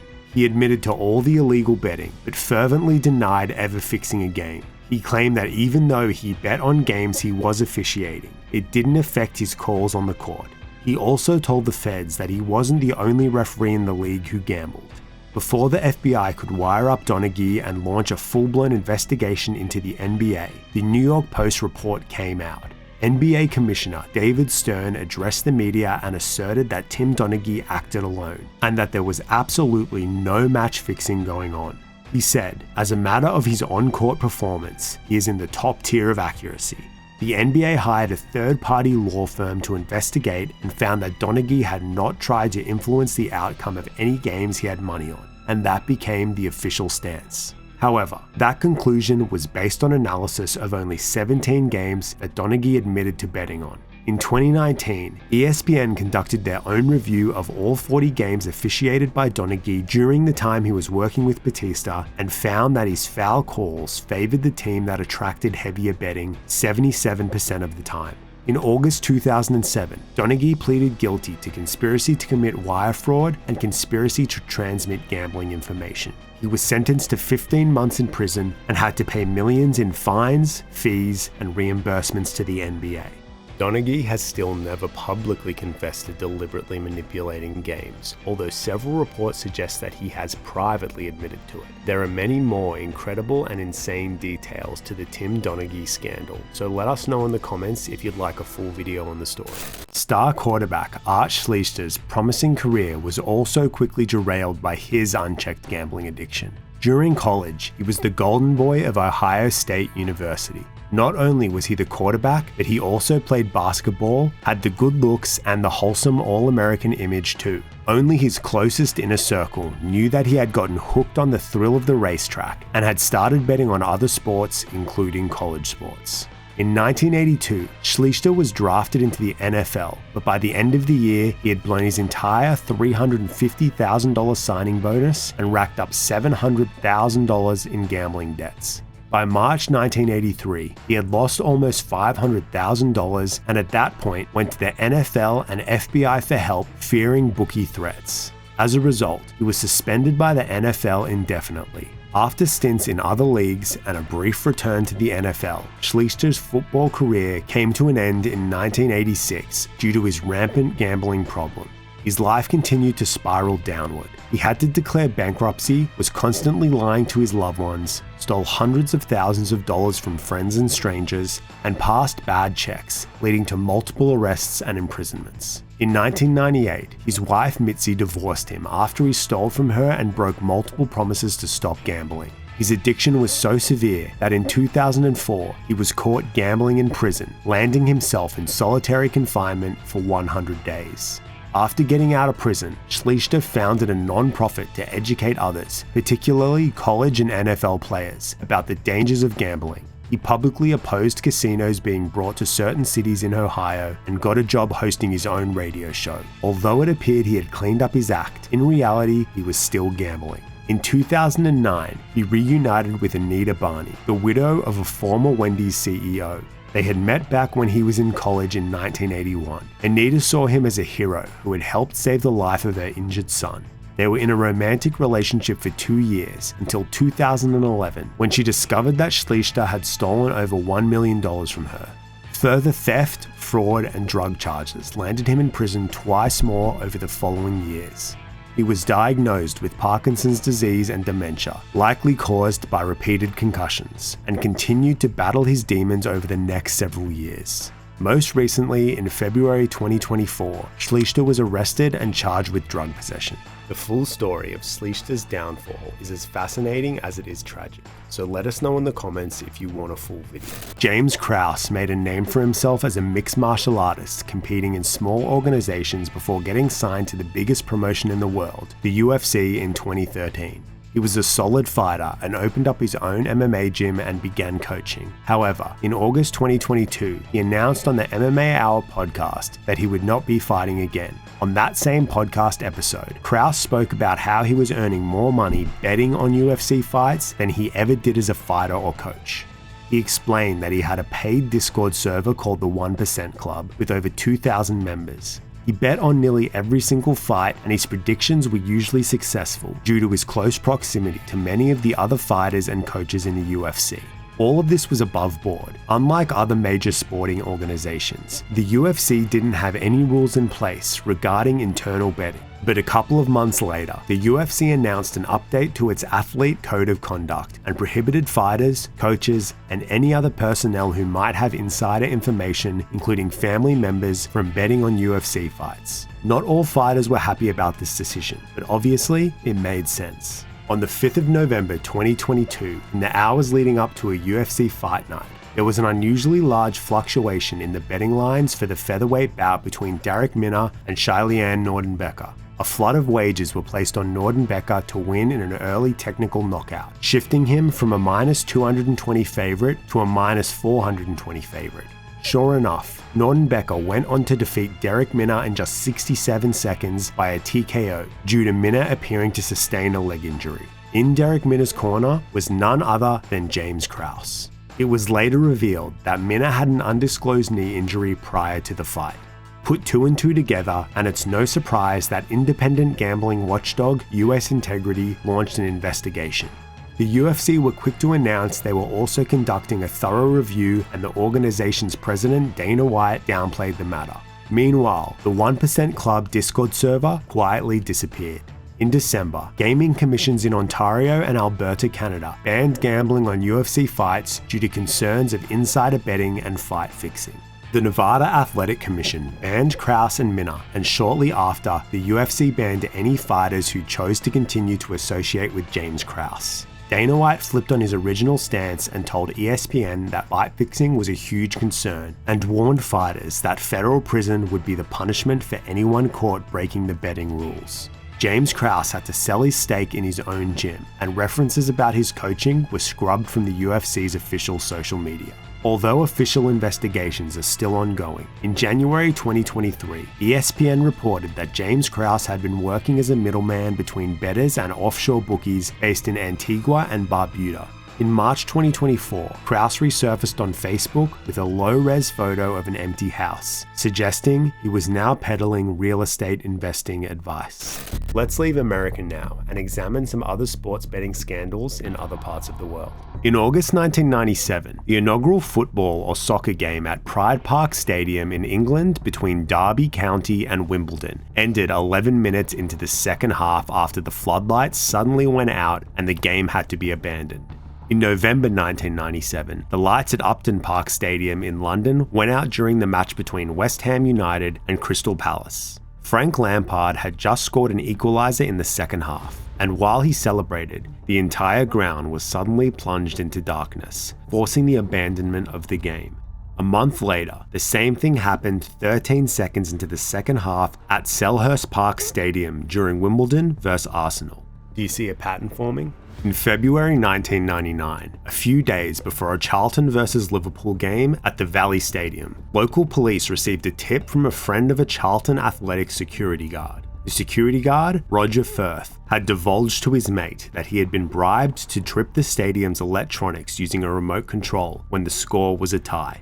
The police staked out the stadium, then pounced when a BMW pulled up. They arrested 2 men from Malaysia, 1 man from Hong Kong, and security guard Roger Firth. The men were part of an illegal gambling syndicate all the way in Asia. The local football tournaments there had been corrupted by match fixing, so punters and bookies had turned their sights to the Premier League. Under their dodgy underground rules, bookies paid out or collected if matches were abandoned in the second half, and so the light failure scheme was born.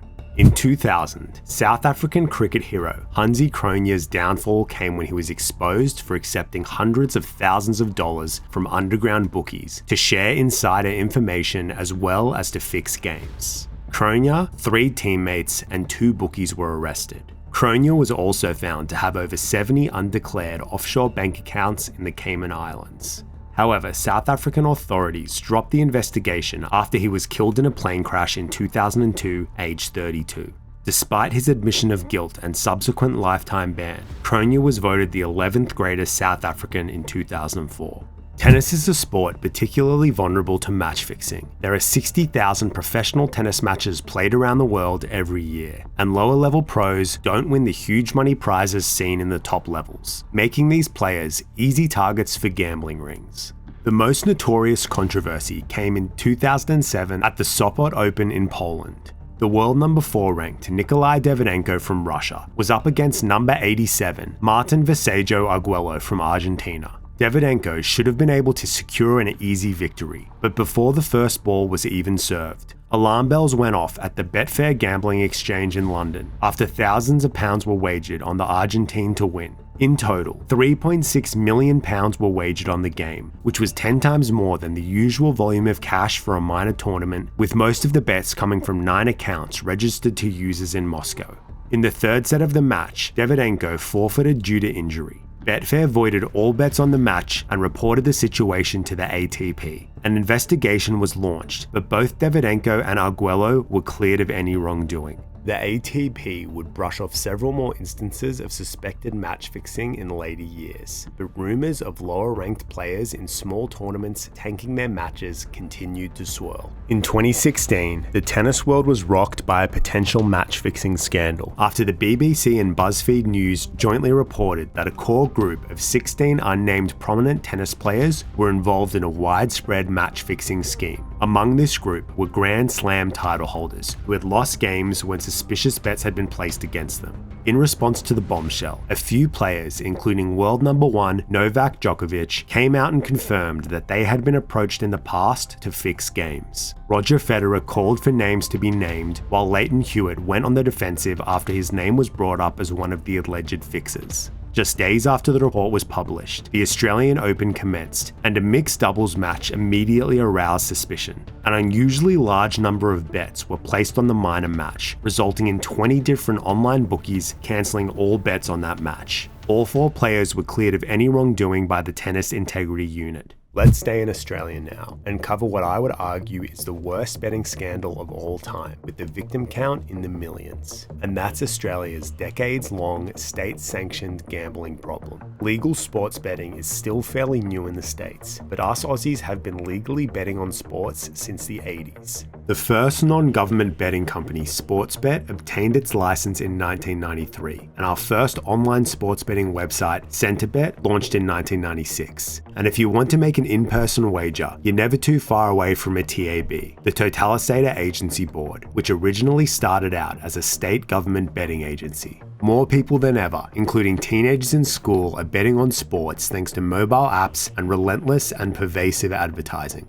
Major sporting leagues like the AFL and NRL are sponsored by online gambling companies and also take a cut of bets, although recently, some individual clubs have been severing ties with betting sponsors. Footy players have even started to receive training on how to deal with abusive messages from punters who lost money. It's pretty common knowledge here that in the AFL, by far the most popular sport in Australia, there are very strict rules when it comes to internal gambling. Players are prohibited from gambling on anything to do with footy, as well as from sharing any information that could influence gambling decisions. The rules extend to all AFL staff. An office worker isn't allowed to be a part of a family tipping competition, and even non-monetary wagers like a cup of coffee cannot be made with a friend. Yet that didn't stop 20-year-old Jaden Stevenson of the Collingwood Footy Club from placing 3 bets totaling $36, all on his own team on games he played in that all ended up being unsuccessful. He accidentally dobbed on himself when he absent-mindedly mentioned to a senior teammate in the change room how another one of their teammates had cost him his multi. Stevenson was advised to self-report to the AFL at once. He was hit with a 10-match suspension and $20,000 fine. Gold Coast's Reece Nichols similarly received a 2-match ban and $5,000 fine for making 10 bets, all unsuccessful, totaling $256. In 2022, the AFL was hit with a betting scandal that took place not on the field, but at the league's glamorous annual award night. The prestigious Brownlow Medal is awarded to the best and fairest player of the season, and is determined by votes cast by field umpires after each game throughout the season. During the awards ceremony, the votes are delivered in a locked briefcase, in what can only be described as quintessentially daggy Australian fashion. The votes are counted live, and yes, you can bet on who will win. That year though, betting agencies detected unusual activity around the Brownlow and reported it to the AFL. A few weeks later, 4 men, including respected AFL umpire Michael Pell, were arrested and had their phones and other devices seized. Pell was sacked for allegedly leaking information about the Brownlow medal votes. He adamantly denied the allegations and is still yet to be charged with a crime. Let's finish off at the Brisbane racetracks in 1984, where one of the most bizarre and infamous scandals in Australian sporting history occurred. 8-year-old Fine Cotton was a pretty bad racehorse. He was only eligible for restricted races for horses with a low number of wins, and even then performed quite poorly. This gave former Bloodstock agent John Gillespie an idea to try to pull off a ring-in or horse substitution scam. At this point, Gillespie already had 300 convictions to his name and had a reputation for being a con man. A ring-in scam is straightforward. A slow horse is entered into a race where the odds are high. You put money on it, then at the last minute, swap in a much faster horse who looks like your slow horse. The fast horse wins and you win a lot of money. Gillespie planned to substitute Fine Cotton for the younger and faster Dashing Solitaire. They're about the same size and were both a deep chocolate colour. Gillespie hired a legitimate trainer to train Dashing Solitaire to make sure he would win. However, just a few days before the race, poor Dashing Solitaire had cut his leg open on a barbed wire fence. Gillespie scrambled to find another horse for sale nearby and managed to secure Bold Personality for $20,000. Only problem was, Bold Personality looked nothing like Fine Cotton. He was light brown with no white markings. Then on the drive to Gillespie's stables, Bold Personality overheated and became dehydrated in the Queensland heat. In an effort to rehydrate Bold Personality, one of Gillespie's bumbling accomplices accidentally ruptured one of the horse's blood vessels, causing him to start bleeding.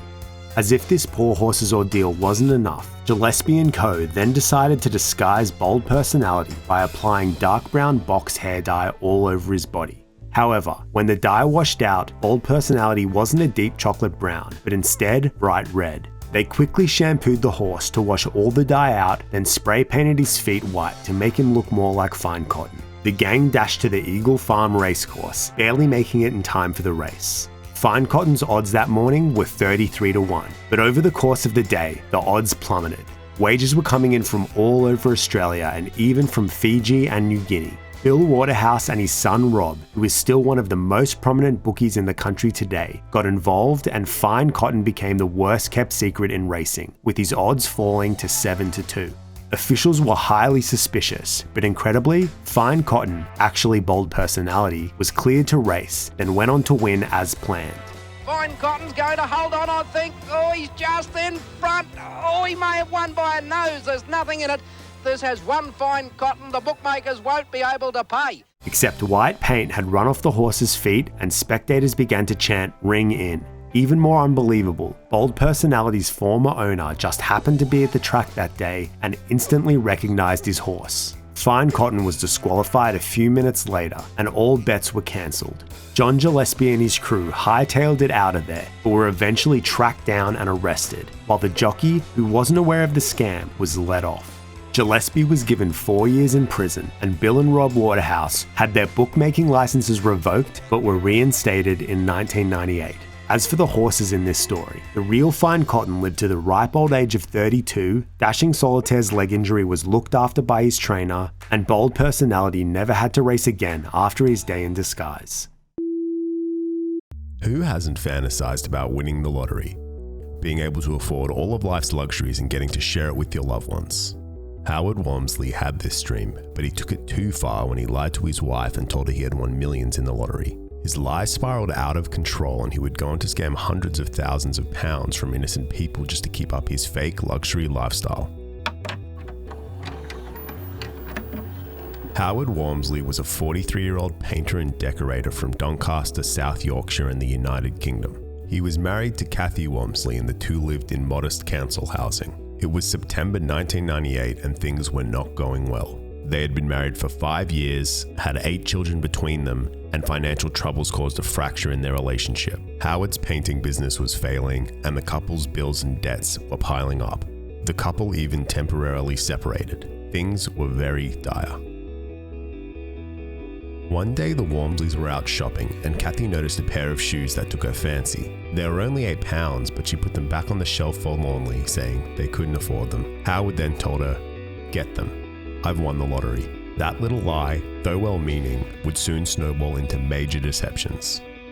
Initially, Howard told Kathy to keep the lottery winner secret, which is actually good advice for legitimate lottery winners. Plus, deep down, Howard knew there was really no good reason for the couple to spread the news since it was all a lie. However, he was the one who ended up telling his sister and his neighbor, and from there, the news spread like wildfire throughout their close, tight-knit community. Suddenly, everyone in their town knew that the Walmsleys had hit the lottery jackpot. Wherever Howard went, he was eager to shout drinks and foot the bill, and unsurprisingly, he became very popular. Everyone wanted to be his friend, and he loved it. The Walmsleys hosted a big celebration with their friends and family, which was attended by over 60 people. Howard promised a lot of his close loved ones that he would give them all checks for £50,000. Howard's sister later recounts that she didn't even know a lot of the guests, and it was obvious many people had pushed themselves into Howard's life to enjoy his non-existent winnings. That didn't seem to matter to Howard at all, as the champagne flowed and the good times rolled on. He was no longer Howard with the failed business and failed marriage. He was Howard, the lottery winner, and Mr. Popular. Kathy was of course back on board, their marriage was revived, and it was time for a holiday. Howard and Kathy went on a luxury holiday to the Canary Islands, a coastal paradise off the northwestern coast of Africa. The couple splashed out and celebrated hard, and again, Howard generously bought meals and drinks for everyone, including people he had just met. Whilst on holiday, the Walmsleys befriended another English couple and shared with them that Howard had won the lottery. The information spread around the resort, and once again, Howard instantly became everyone's friend and was always happy to pick up the bill. As we know, Howard was actually in major debt at this time, so how did he manage to afford this holiday? Somehow, he was able to obtain a bank loan, and this was perhaps what gave him the confidence to escalate his lie. The way Howard was freely spending large amounts of money did concern Kathy, as he had never actually divulged how much he had won exactly. Back home from their holiday, the bills continued to pile up, which did not help ease Kathy's worries. When she shared her doubts about the money with Howard, he told her that the winnings were being held in offshore accounts he couldn't access, and the money he had received so far was just the interest it had accrued. Still uncertain, Kathy decided to phone Camelot, the operator of the National Lottery, to inquire about the win. She wanted to know if her husband had indeed won, and she wanted to know how much. They couldn't actually disclose any winners' names, but they did provide her with all the dates that the lottery was drawn and the amounts won. She examined the data and deduced that the date Howard won would have been the 17th of October 1998. As she dragged her finger down the list of winnings, she saw the figure £8,904,558 and thought, that must be it. That must have been the amount Howard won, almost £9 million. Kathy, in a state of disbelief, went to Howard with this figure for validation, to ask him if this was indeed his win. It was the perfect opportunity for Howard to confess then and there and put an end to the deceit, but instead he answered, yes, that was his win. The worst part of it was, that number was a lot more than the phantom figure he had in his head.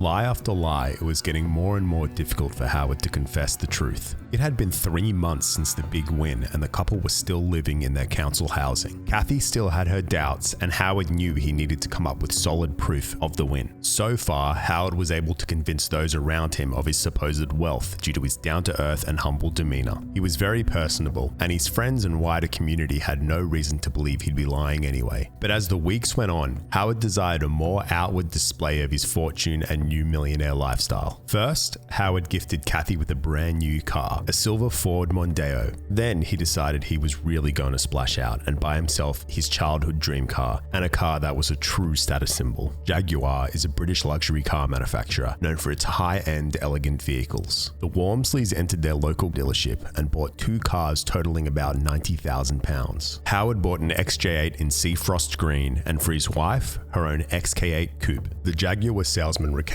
that Howard was exceptionally generous, with plans to buy more cars and properties for his loved ones, as well as embark on philanthropic work. These car purchases cemented the lottery win for Kathy. Her doubts had been mostly assuaged. After all, how could her husband have made these significant purchases if he hadn't won the money? Kathy was fed up with the high crime rate and envious neighbors where their current house was situated, and was eager to build a new home fit for a millionaire. Howard, who started the lie to win Kathy back in the first place, had no objections, and the couple eventually found an old farmhouse in the Sheffield countryside. The large house needed work, but Kathy fell in love with the location and the fact that it was remote and private. The farmhouse's owners, John and Caroline Norris, were thrilled when the Walmsleys offered to buy the farmhouse for £285,000 in cash. The maintenance required on the house had become too much for the Norrises, who were looking forward to downsizing and retirement. The Norrises recount Howard as being very friendly and genuine, and they were impressed when he told them he had won the lottery. There was no reason for them not to believe him. Dream house secured, the Walmsleys even commissioned an architect to draw up all their renovation plans. They were going to renovate every room, add in a brand new gym and pool, build a guest house, and even have stables for horses. Kathy was going to finally have her dream kitchen. It was going to be expansive with top-of-the-range fittings and appliances. She couldn't wait to start building and live her new lifestyle. The couple went full steam ahead, involving more and more contractors and vendors. Howard even helped move the Norrises out of the house to a temporary caravan home so they could start demolition works as soon as possible. The estimated total cost for their plans was £500,000, but in reality, Howard was still broke. It was now 4 months after Howard's big announcement. Back in Doncaster, Kathy was getting very excited by the prospect of a new life in their custom country house. So much so that she began giving away all of their possessions. She gave away all of their old furniture and homewares, and even distributed small items like cutlery among friends and family. She believed she would be able to purchase everything brand new once they moved into the new house. Everyone in their community had seen Howard and Kathy driving around in their brand new cars,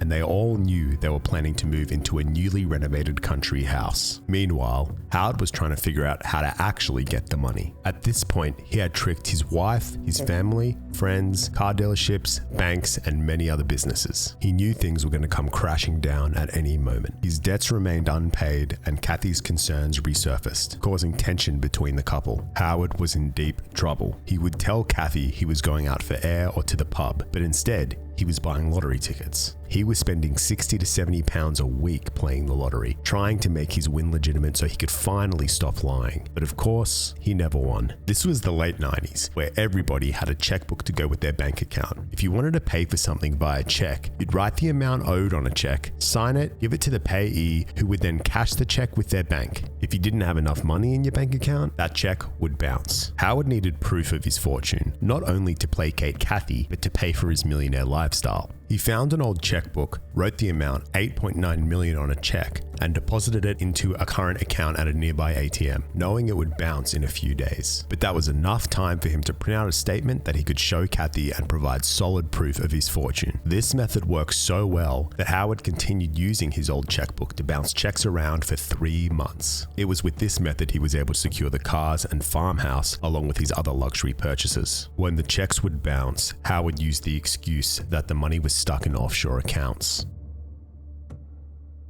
It was the morning of April 22nd, 1999 in Doncaster. Kathy was up at 6 a.m, eager and enthusiastic because it was moving day. Today marked the beginning of her new life and she couldn't be more ecstatic. Suddenly, there was loud banging on the Walmsleys' front door. The banging and shouting went on as Howard and Kathy clambered downstairs to answer the door. They were greeted by 6 detectives from the South Yorkshire Police. Howard says that he felt an immense sense of relief at that moment when he saw the police. He thought it was all over and that he could finally stop lying about winning the lottery. But the detectives told Howard that they had a warrant for his arrest related to debts from his previous failed business. They didn't know anything about the lottery win. Howard, realizing that the police were here for an unrelated matter, lied once again and said he had won millions in the national lottery and he would be able to pay back all of his debts. The news took the detectives aback, but Howard was still arrested and taken to the station, with Kathy accompanying him. Neighbors who witnessed the police descending upon the Walmsley residence were quick to spread the news, and soon rumors of fraud and potential counterfeiting were rampant in the Doncaster community. At the police station, Howard was interrogated all day into the night. He stuck to his story of winning the lottery until finally, late in the night, he came clean. The police then ushered Kathy into the room and made Howard confess to her. The truth came out and the pretense was over, at least for now. Kathy immediately threw Howard out after he told her the truth, that he had never won the lottery. With Howard in custody, Kathy was left to pick up the pieces. She was the one who had to tell their loved ones about the lie, that there was no money and there never was. She had to tell everyone that they would not be able to give any checks or gifts that had previously been promised. As if that wasn't enough for Kathy, the police made a discovery that would be another bombshell. Howard had not one, but 2 extramarital affairs, and manipulated these women into giving him money to help keep up the lottery facade. During one of Howard and Kathy's separation periods, Howard met 39-year-old nurse Anne Armitage at one of his painting jobs and began a romantic relationship with her. The two got serious, and Anne took out loans totaling £30,000 so they could put down a deposit on a house and start a new life together. She even lent Howard her brand new silver Ford Mondeo, the car that Howard told Kathy he had bought with his winnings. Tabloids reported that Kathy even had to drive the car back to Anne to return it. The 2 women reportedly spoke at length about the double deception, and Kathy told Anne, "I believe I've been driving something of yours and you've been shagging something of mine." The Norrises, the couple who owned the old farmhouse, lost over £30,000 as they had to sell the house quickly to cover the expenses that Howard left them with. 3 months after Howard's arrest, Kathy took him back. She wanted to put the affairs and the lottery con behind them and move on. Howard was very remorseful, and Kathy figured that he had gone to such extreme lengths in order to win her back and save their marriage. As Howard awaited his court date, the Walmsleys had a difficult time resuming with their normal lives among the community. They were met with hostility when they went to the local pub, and Kathy found it hard to look her friends in the eye. The Walmsleys had hurt a lot of innocent people. On the 3rd of September 2001, Howard Walmsley stood before the Sheffield Crown Court and pleaded guilty to 13 counts of deception. Judge Jane Shipley was harsh on Howard, telling him, "You conned your victims, but you will not con this court." The court heard about the offences that took place between 1997 to 1999. About how he had conned his 2 mistresses into giving him tens of thousands of pounds, and how he produced false documentation to give the impression he had won millions in the lottery, and to persuade banks and businesses to give him credit. It was also revealed that Howard had 3 previous convictions for dishonesty and had served 2 prison terms. Judge Shipley stated, "I take the view that you lived in a fantasy world. You wanted to aspire to the high life, to appear successful, but you seem to lack what it takes to be a successful entrepreneur, so you embarked on a scheme of lies and deceit." Prior to his trial, Howard had also undergone a psychiatric evaluation, where it was concluded that he was likely to offend again. Howard was sentenced to 3 years in prison. That morning, before Howard appeared before the court, he went out and bought Kathy a gold ring. Howard maintained that he had done it all for Kathy, so he could keep her in his life. After Howard's sentencing, Kathy made a statement to the press waiting outside the court. "I feel Howard should not have been jailed for what he has done. Howard did wrong. He knows this and is very sorry. His motives, however, were not malicious. He did this to keep us together. I am standing by him." Howard's story doesn't end there.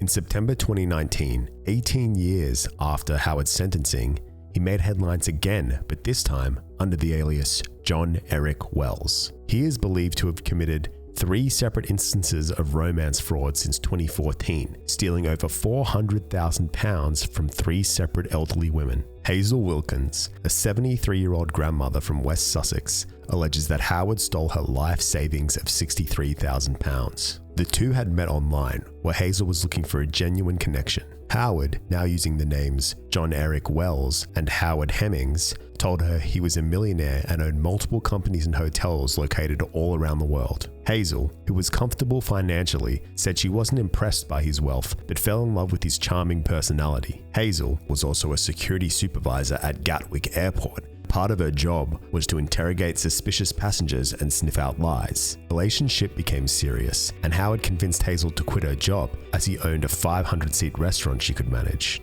They got engaged, but Howard called off their wedding plans 5 times, each time with the excuse that a close friend or relative had died or committed suicide.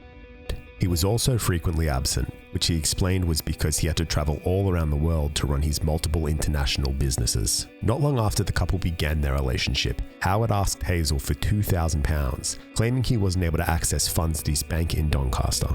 Alarm bells started ringing for Hazel, but blinded by love, she lent him the money. Howard also borrowed £15,000 from Hazel's sister and another £5,000 from Hazel's daughter to help pay for a new restaurant he was building. Hazel also took out 2 bank loans in 2015, one for £10,000 and another for £7,500, all to help out Howard, who always had an excuse for why he couldn't use his own money. Howard was able to pay back some of these loans, but nowhere close to the full amount. Howard also instructed Hazel to sell her house so they could buy a new home together, as well as a home for her pregnant granddaughter. Hazel was finally fed up with Howard after months of mysterious absences and called it quits on their relationship. He disappeared after that. Hazel was left with no life savings and no home. Sometime after she ended their relationship, Hazel received a phone call from another woman, Lynn, who revealed that she was another victim of Howard's. Howard had been living with Lynn in a flat in Doncaster while he was still in a relationship with Hazel. There, Howard was running an almost identical scam on Lynn, borrowing tens of thousands of pounds from her to pay Hazel and vice versa. Howard had been in a relationship with a third unnamed elderly woman around this time and ran the same scam on her. In total, he took advantage of 3 older vulnerable women who all just simply wanted to form a connection and stole over £400,000 from them.